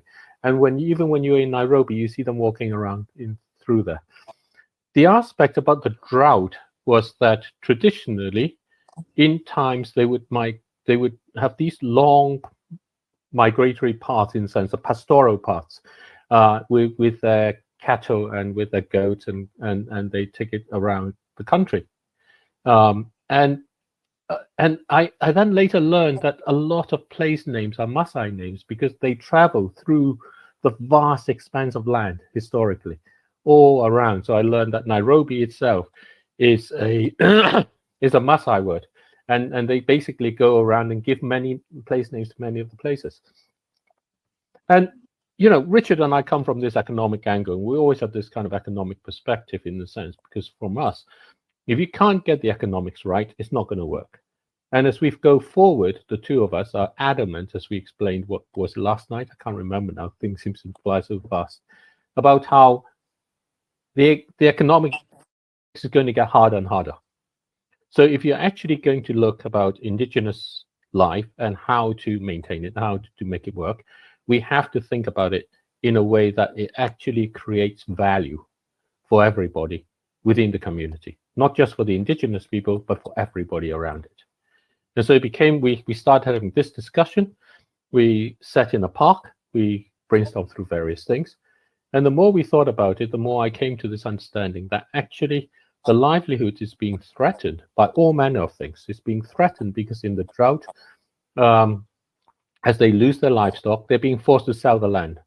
If you're a pastoral community, you start selling your land, they basically have nowhere to exist. So that's one aspect that's very fundamental and very basic. The second part of it is when you are trying to take your animals during a poor period of drought from one area to another, and there's a big road in front of you that you can't just cross. Your animals are too weak to go 50 kilometers round one way to find another crossing point and come back in that sense. So the modern world is being built in a way that crisscrosses. And Kaka pointed out that within the law in Kenya, the right to graze is there for the Maasai to graze their animals.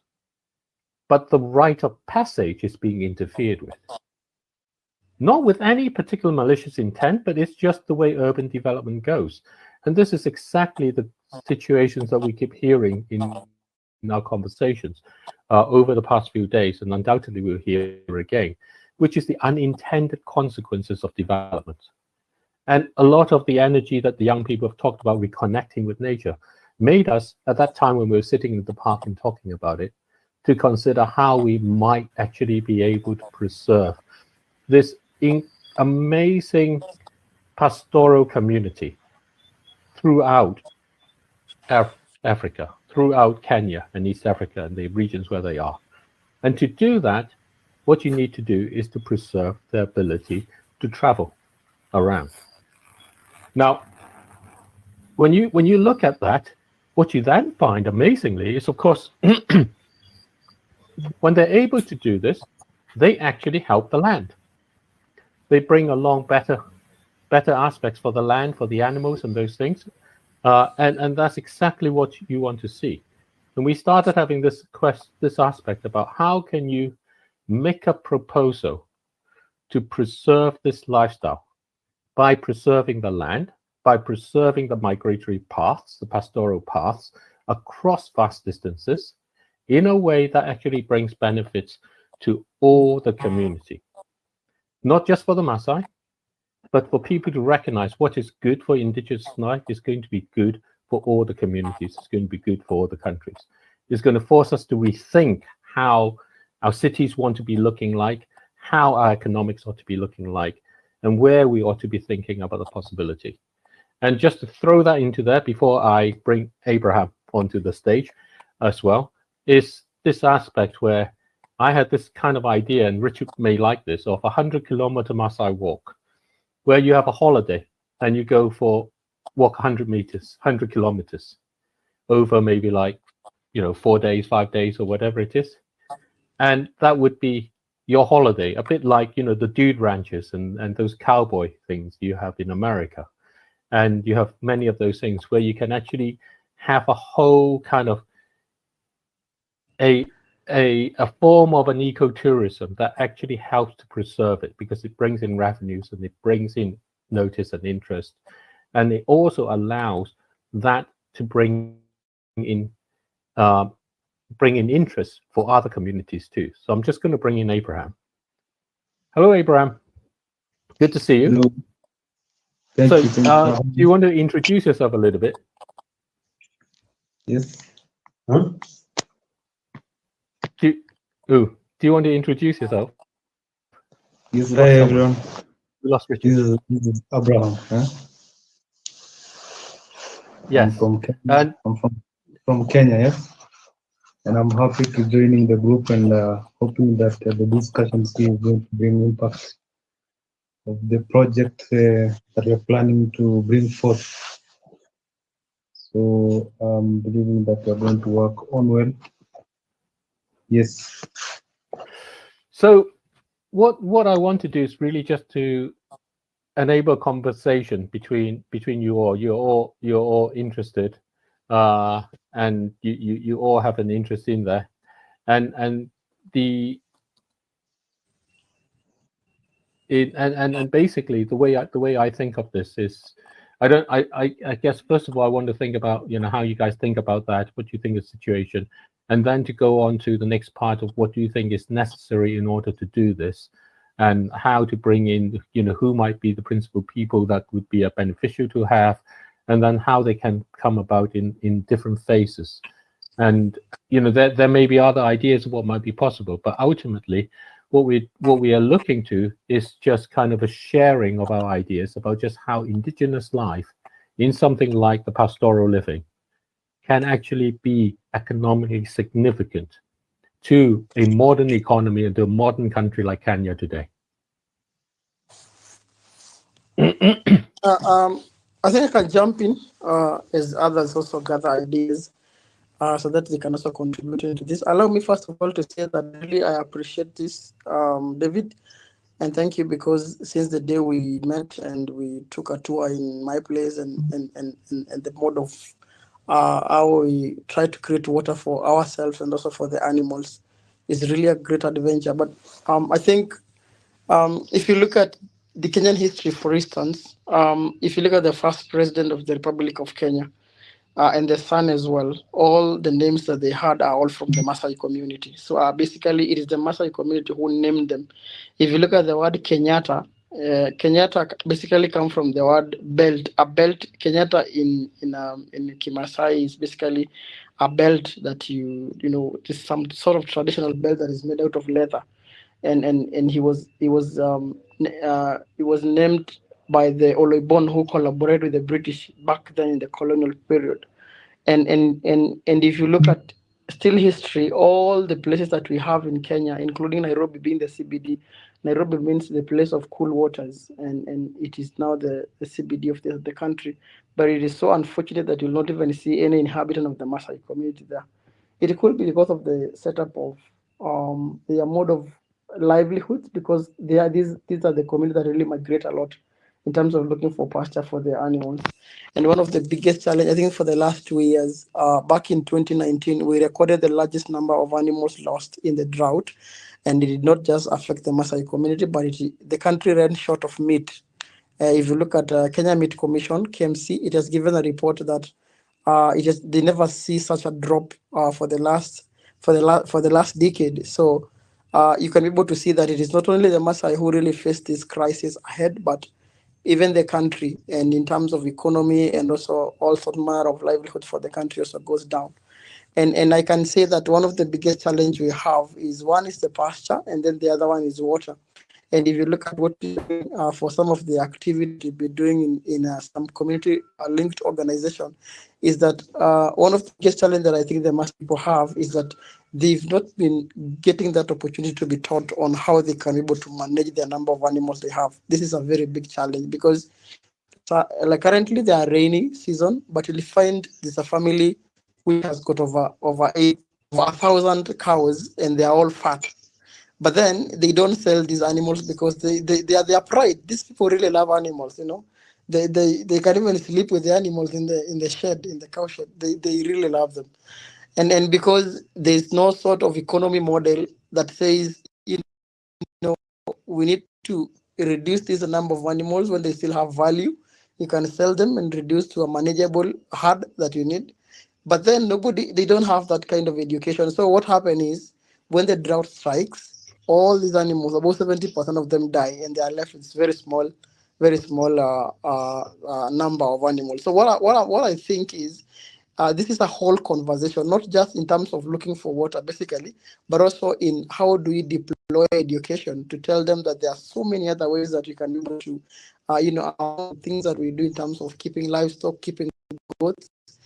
For example, we have got drought tolerance animals,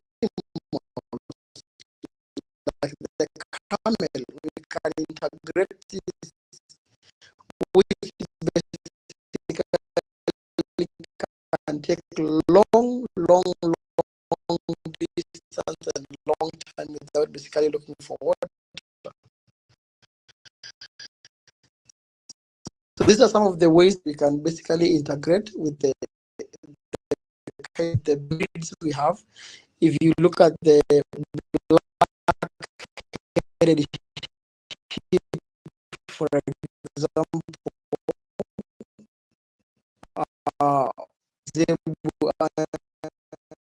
which is a crossbreed of exotic and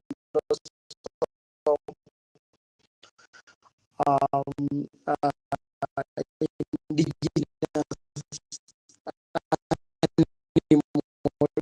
They can be able to give you milk, and at the same time they can give you meat.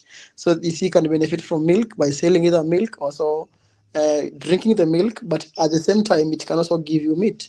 So I want to say that one of the biggest challenge we have is basically water. Basically, sometimes not pasture being a big challenge, but water is really an issue, and this had forced our communities to move away from the CBD, and that is why you find that despite the fact that most of us come from were inhabited of different places in this country, Kenya, even in East Africa, we are no longer there because we are pushed by the situation. You cannot just keep the animals in Nairobi, and that is where our laws comes and says,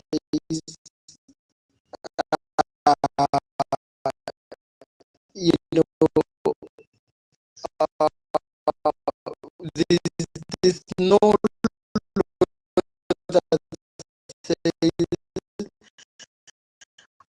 a Maasai person should not graze animals along the road, along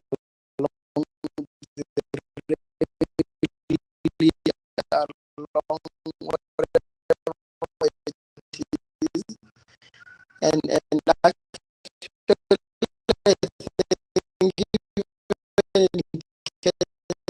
think the Maasai community, because of the heat,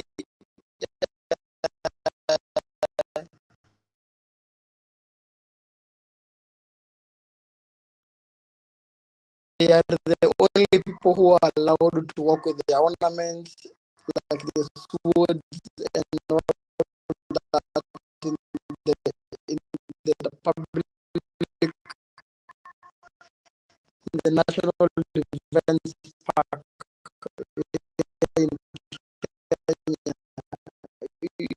Nobody can ask a Maasai where you get given with a sword or with a club, whatever it is. They just know that is the way of life, and that is one aspect. So, and then the other aspect that we can also approach this idea of water from Maasai, we can make it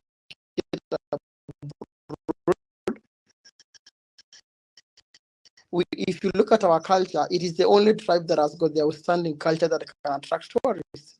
It is we community in Kenya is a whole. It's a whole vibe. Like people come and watch them dance. They have their dancing with, they have their lifestyle, they have their houses which are made up mud from the animals, and it is a whole economy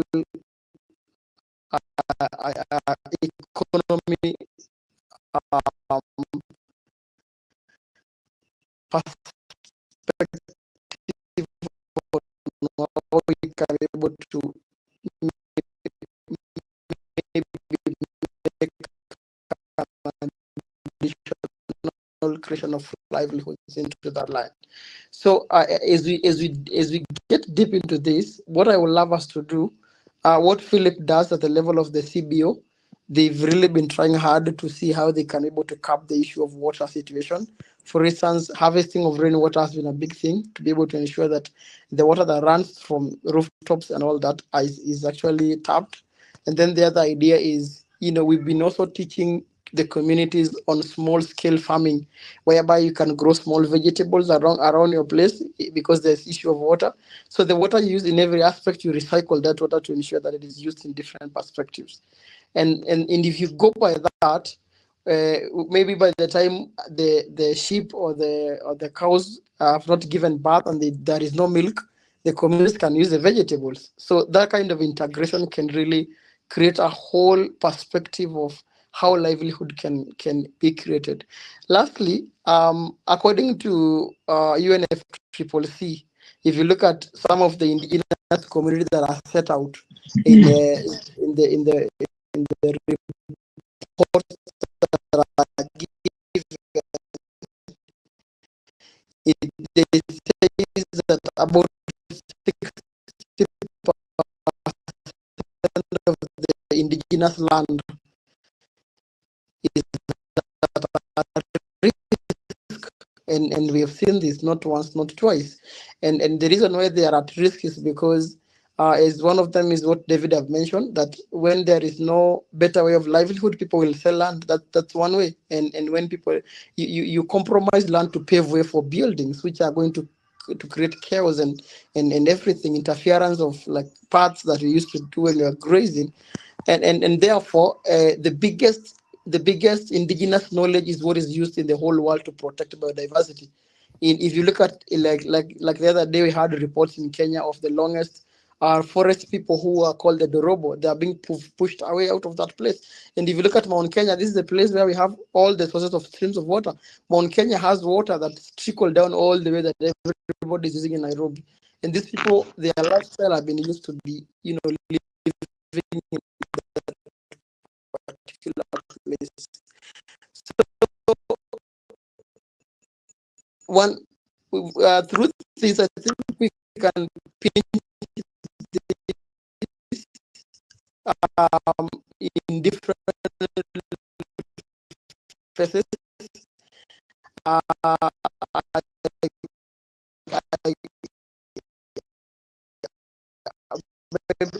can stop there, but I know we all have really great ideas on how this can be brought by.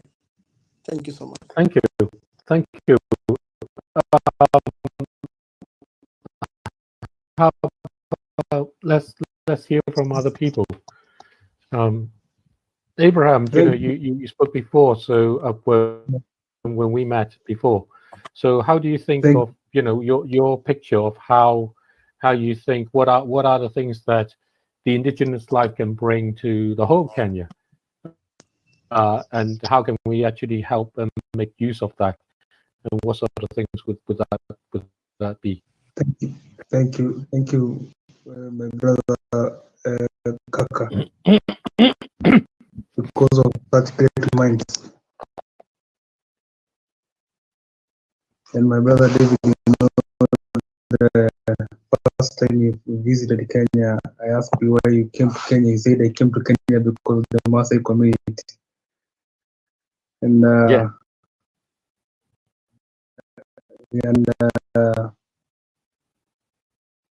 Maasai community is a global heritage. So like say that the Maasai community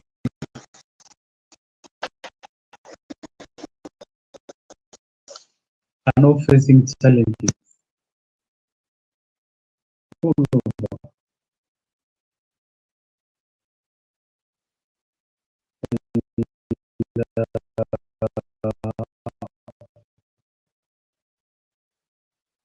Such great minds and ideas of how we thought of how we can change and bring change, how we can change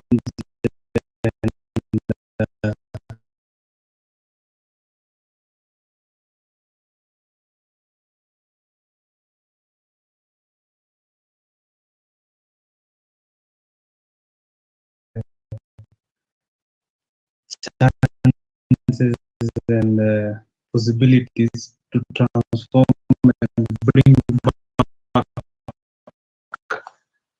those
Sorry, we apologize.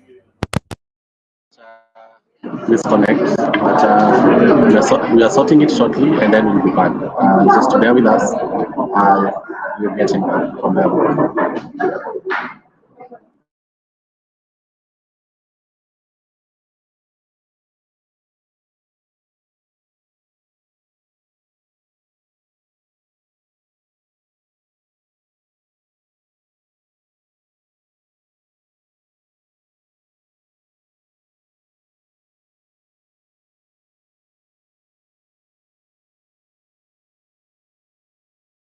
Indeed. We're going to see who we're bringing on here.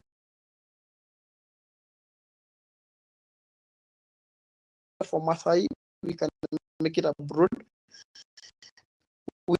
If you look at our culture, it is the only that has got their culture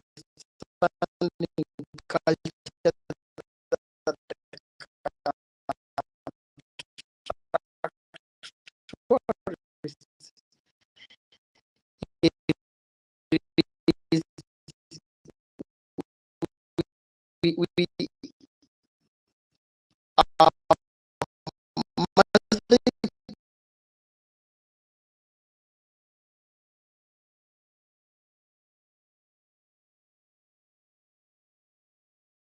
is very characteristic color of the Maasai. Yeah.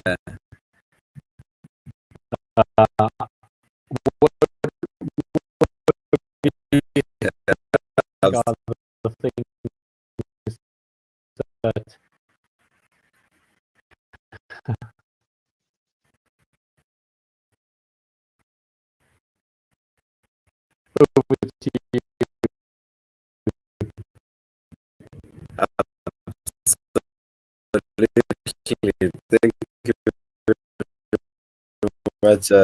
Thank you very much, David.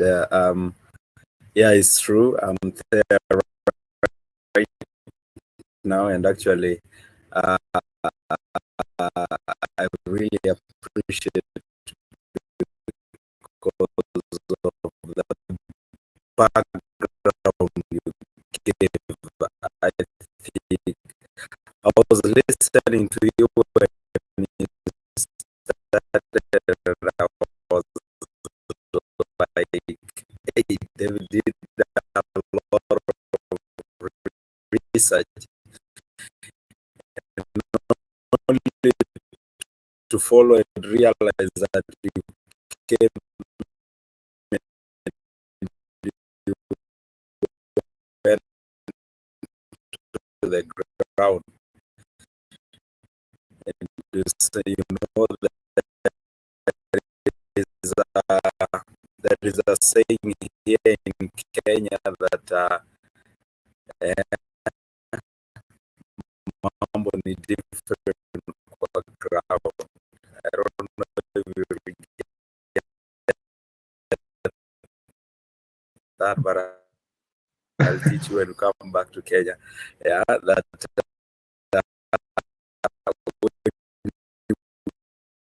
go to the ground, that is where you get the real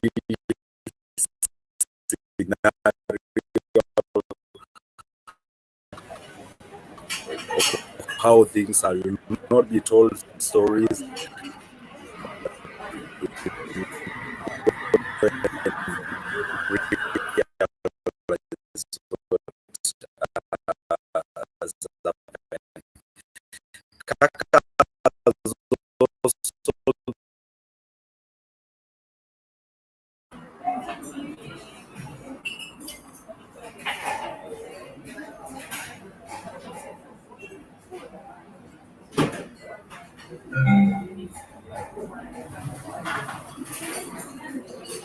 Well, we sincerely apologize for that.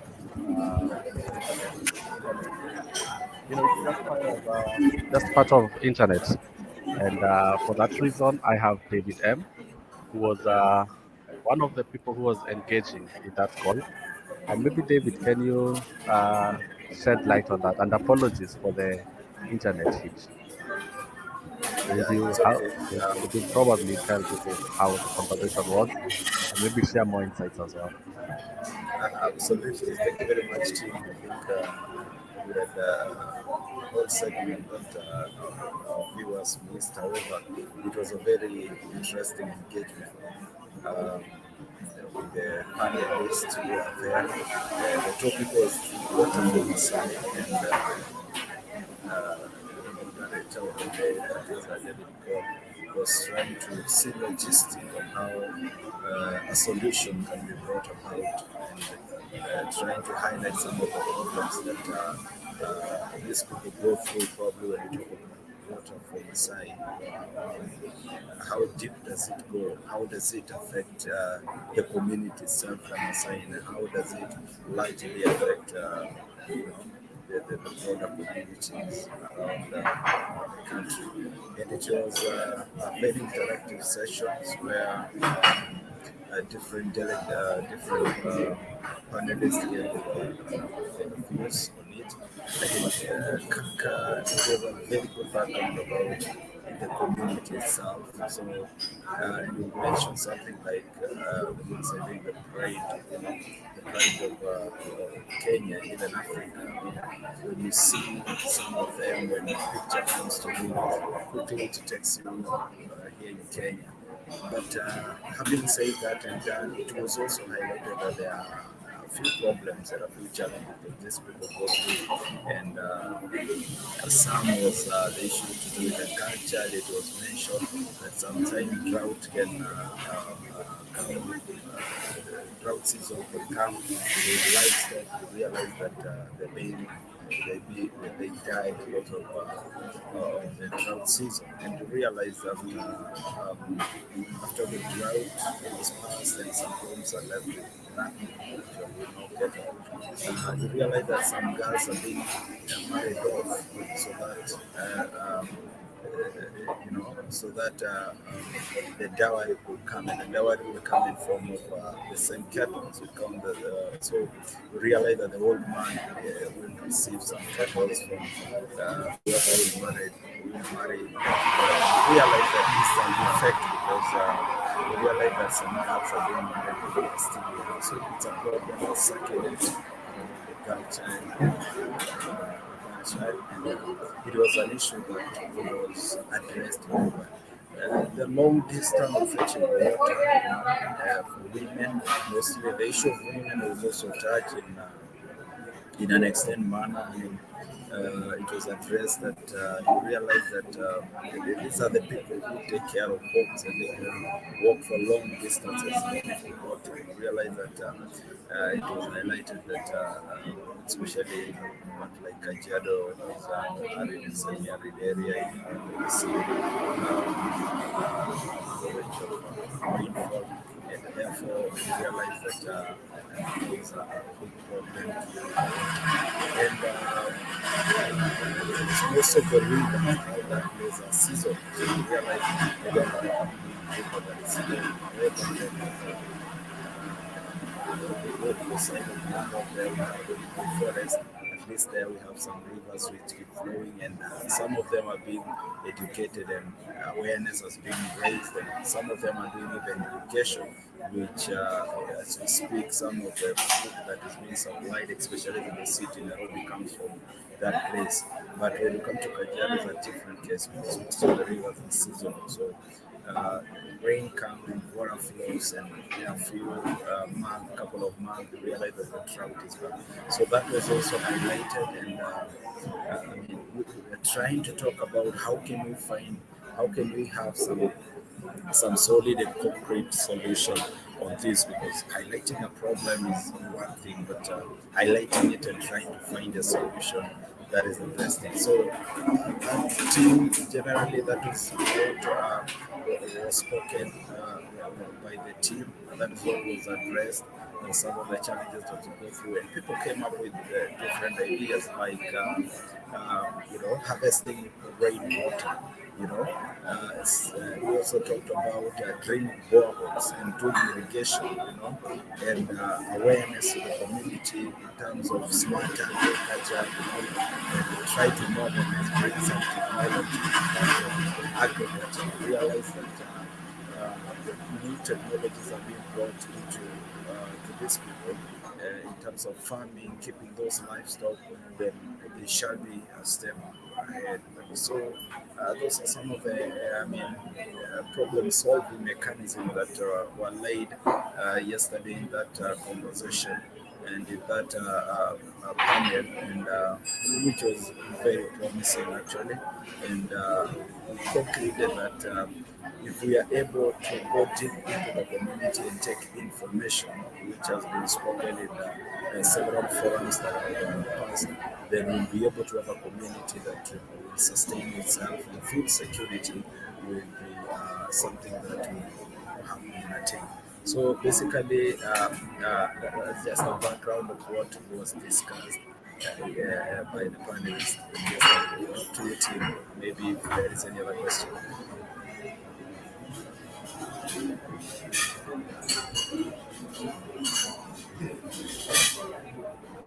Well, Well, not really, David. And thank you so much for the insights. And it's such a great, insight there. And it's such a hearty issue, and with real issues, that uh, the picture that it's not that good. However, that is the reality we have to deal with. And still talking about it, it brings about things to do with. It makes us think about issues in which we can be able to look at it and have conversations on how best we can be able to modernize our elders, as a way of trying to make them rethink their way of thinking, rethink their ways of addressing real time issues. Because at this time, in the 21st century, and such practices are past by time. We just had conversations about how women are being empowered elsewhere, and for that reason, Maasai people ought not to be left behind. Yes, I understand there is need to preserve culture. It brings out our diversity, but also I think at such a time it's time we think of those cultures that are good for our people and keep them and preserve them, and also them that those cultures that are not okay, those cultures that quote unquote are primitive. It's in the 21st century. It's wisdom to to just shed them. My thoughts. I don't know what you think about that. And I see Collins is here with us again. And maybe Collins, what do you think about that? Haiti, strong sentiments there were given, about girls having to drop out of school, get married off, as in exchange of dowry, in form of cattle, and and other hearty issues.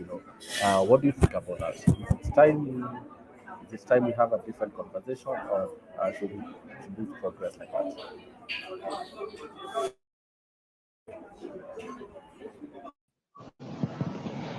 Thank you, Tim. Hope you can hear me clearly.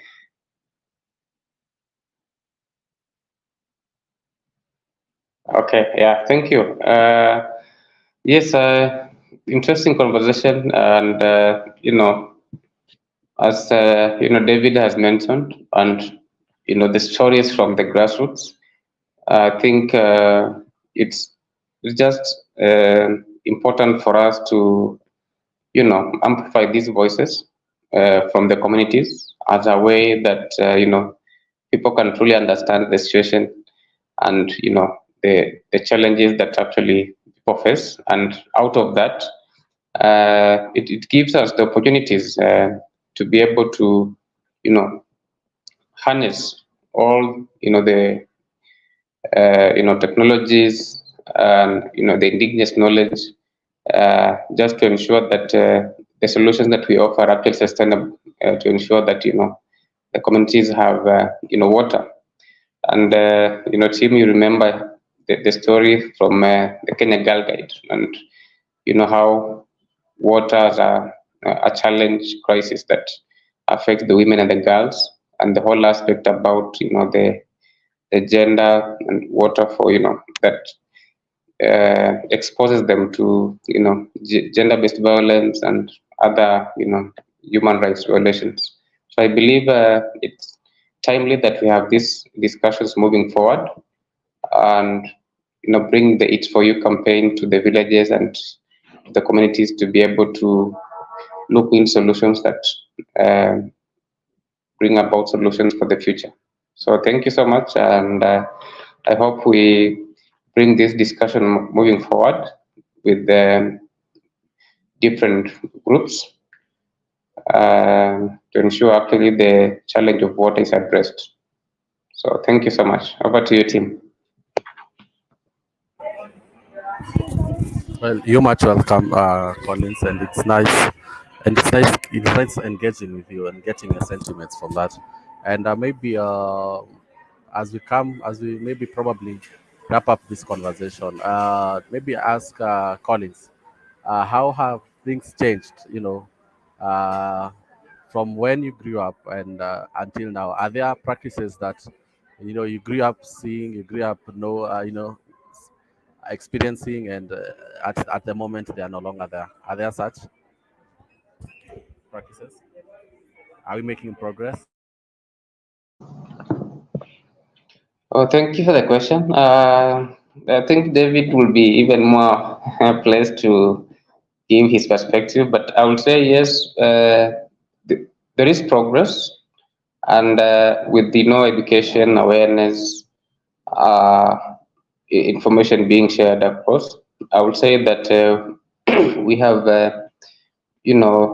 indigenous organizations that are actually working across to bring to the forefront just the effect of these cultural practices.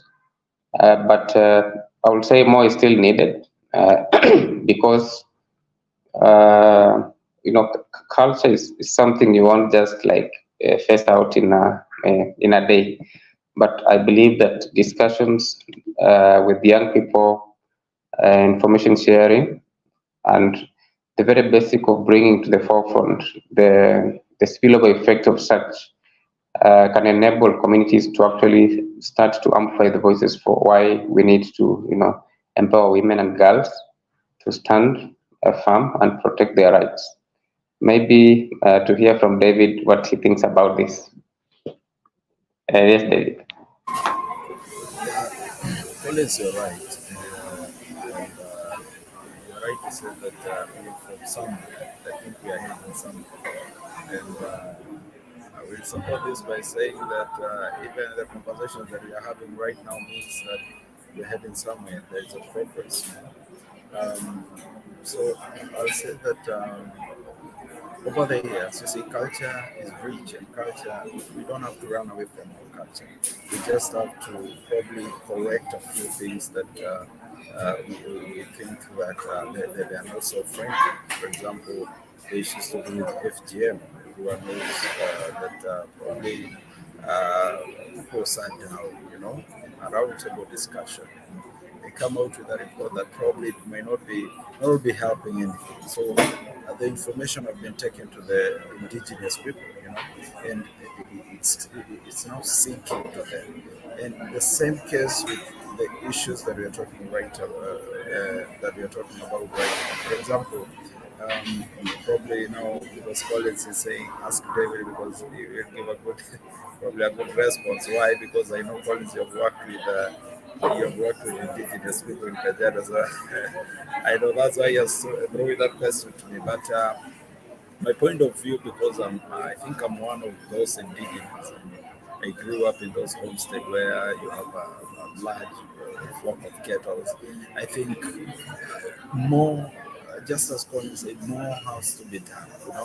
Uh, then an era that we are right now is not. We need to take awareness of the people because it's funny that you have 100 head of cattle. You wait. The cattle was putting it very well yesterday. We keep it as if it's our pride. I mean, we just like to see the bulls marching home in the evening, and the old man will beat himself the chest and say, I'm one of the greatest in the village. But when drought comes, a different scenario happens. So we need to modernize this. We need to teach them ways on how we're going to, how they can keep these animals economically at their source of revenue. We need to educate them about even the product from these animals. We have bones. Bones are being used to make some other products. We have the skin. Skin is being used. I've seen the county government of Kajiado through the governor, His Excellency Milenko, trying to bring that on board. I also heard the president speaking about it, that is Mr. Ruto, trying to get those products from those animals and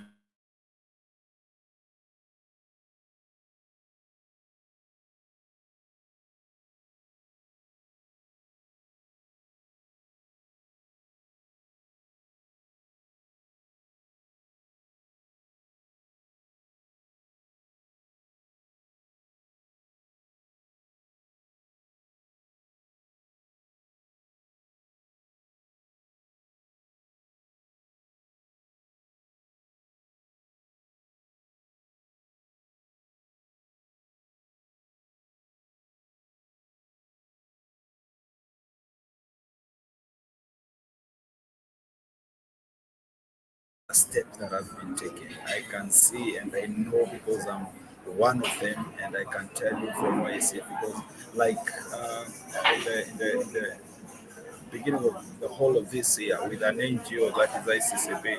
I'm a member there. We have been in the community. I mean, we talk to women, and right now they are doing farming. And I was seeing I was perusing my social media, I mean, online pages today, and I saw them posting pictures of their farms, how good they are doing.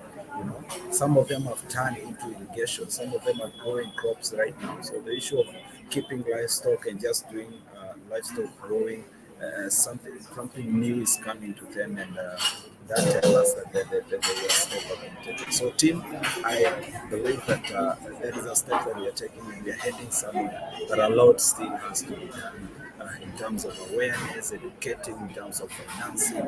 We realize that some of this project need to be financed, but there is somewhere we are heading to in Dennis. Yep.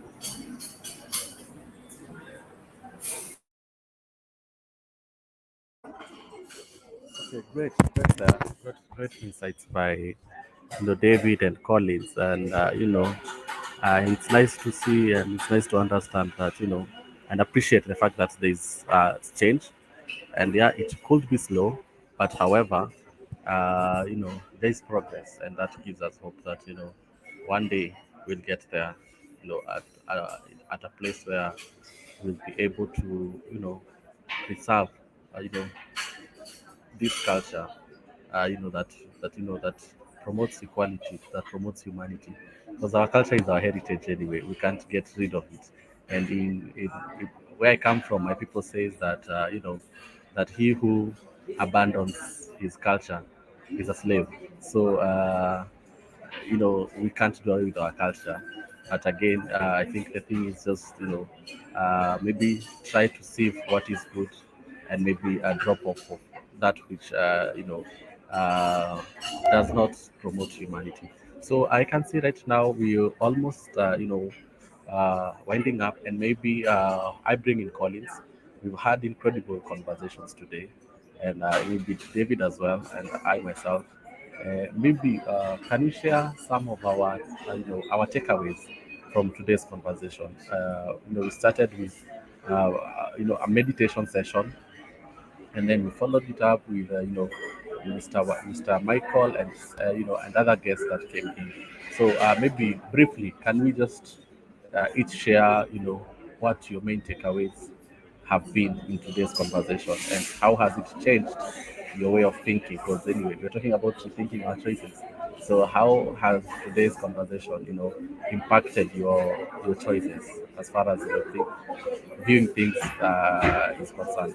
So we start with Mr. Collins.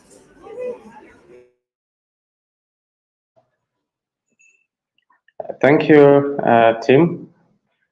Yes, reflecting back to the discussion we have had from the meditation and picking up from Michael's story, I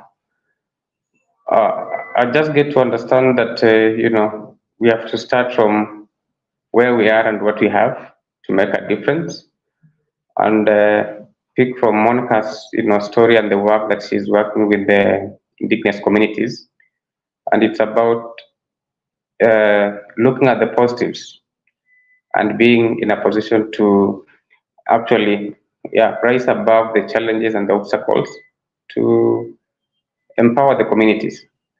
And lastly, from the story about the water for Masai and what my friends have been sharing, all I hear is that young people, have the space and the opportunity to make the world a better place.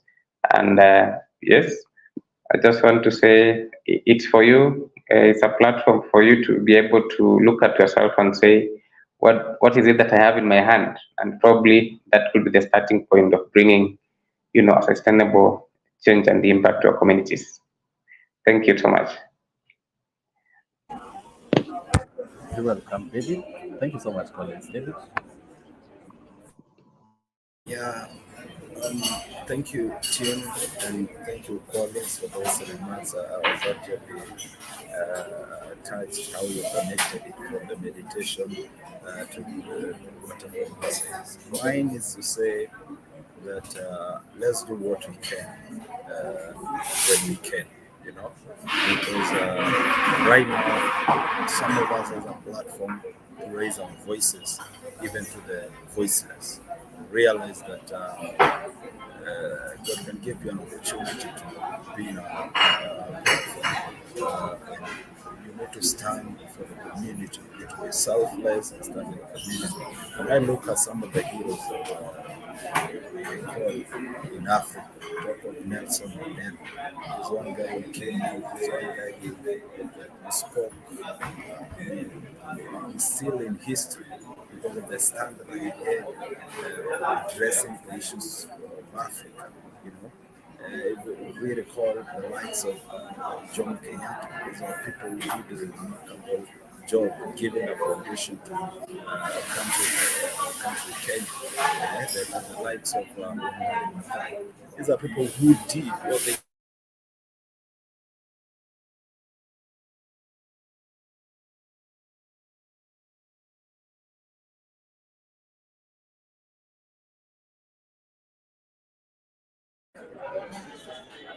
David, sorry, you're muted. Kindly unmute yourself. Sorry for that. As I was saying, this is our time, this is our generation. We need to do what we can. I mean, uh, and try to raise those voices whenever we get a platform and ensure that we educate the society and appreciate, because when I see people in the developed country coming down to the grassroots, like David spoke yesterday, that even before we started the conversation and before he gave us a time to address, he was sharing pictures. And he said, David, that is David Cole from the United States. He said that I came to Kenya personally and I went to the grassroots, you know, and that's encourages us, because we have those people come and see how things are happening, and thereafter they give us a platform to raise voices. And so let's do what we can, because this is the time to make a difference and to make our world the better. Thank you very much.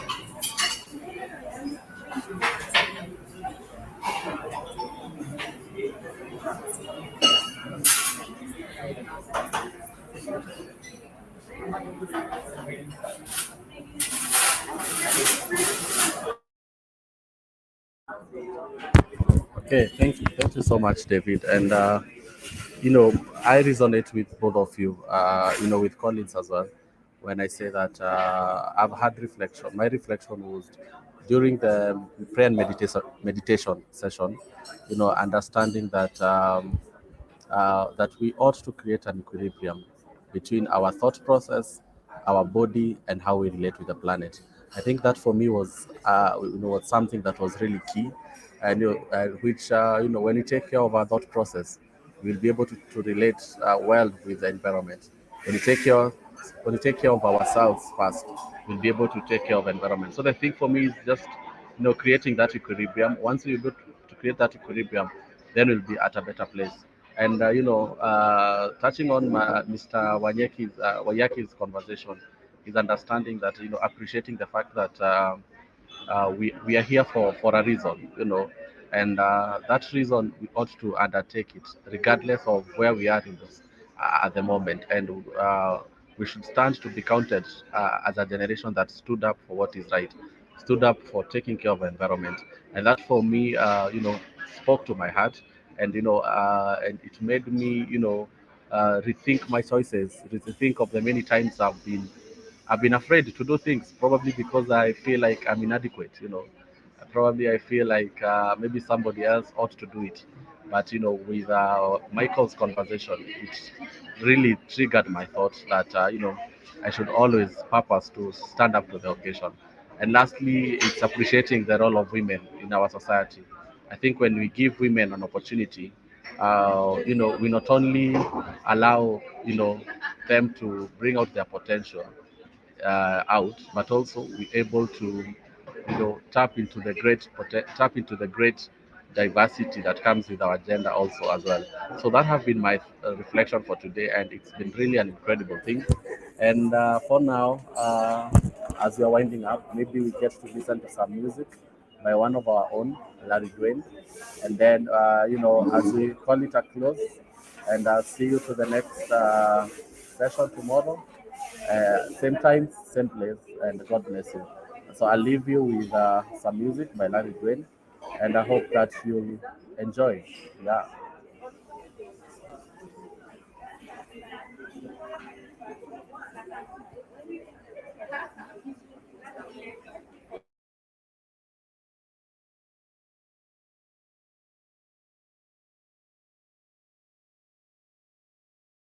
Nature is alive and nature has feelings. Don't you hurt its feelings? The reason why nature ain't healing. Good does not come from having good intentions or even by acting on them. But good comes from accepting that the good dreaming of a day when we shall heal the world. Transform yourself, it's for you, it's the solution.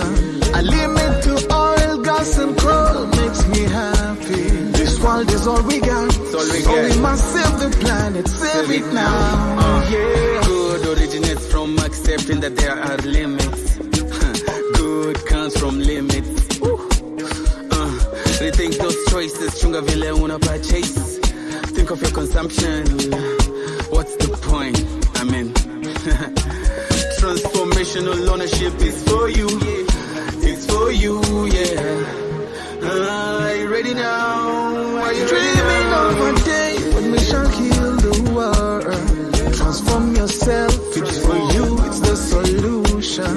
A limit to oil, gas and coal makes me happy. This world is all we got, so we must save the planet, save it now. What gives you joy? Dancing in the rain. What gives you joy? Owning my challenges. What gives you joy? Being alive. What gives you joy? Having fun. Hey.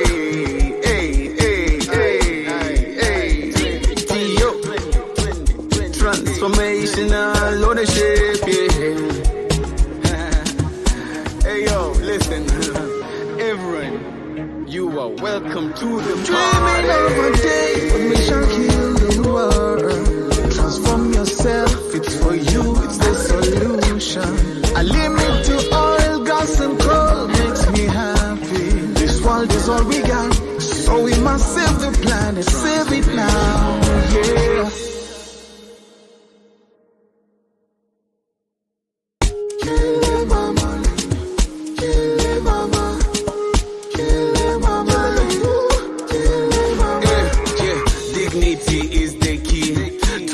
Your consciousness towards the environment. Yeah, nature is alive and nature has feelings. Don't you hurt its feelings. You are human and just stop being the reason why nature ain't healing. Good does not come from having good intentions or even by acting on them. But good comes from accepting that the dreaming of a day when we shall heal the world. Transform yourself, it's for you, it's the solution. A limit to oil, gas and coal makes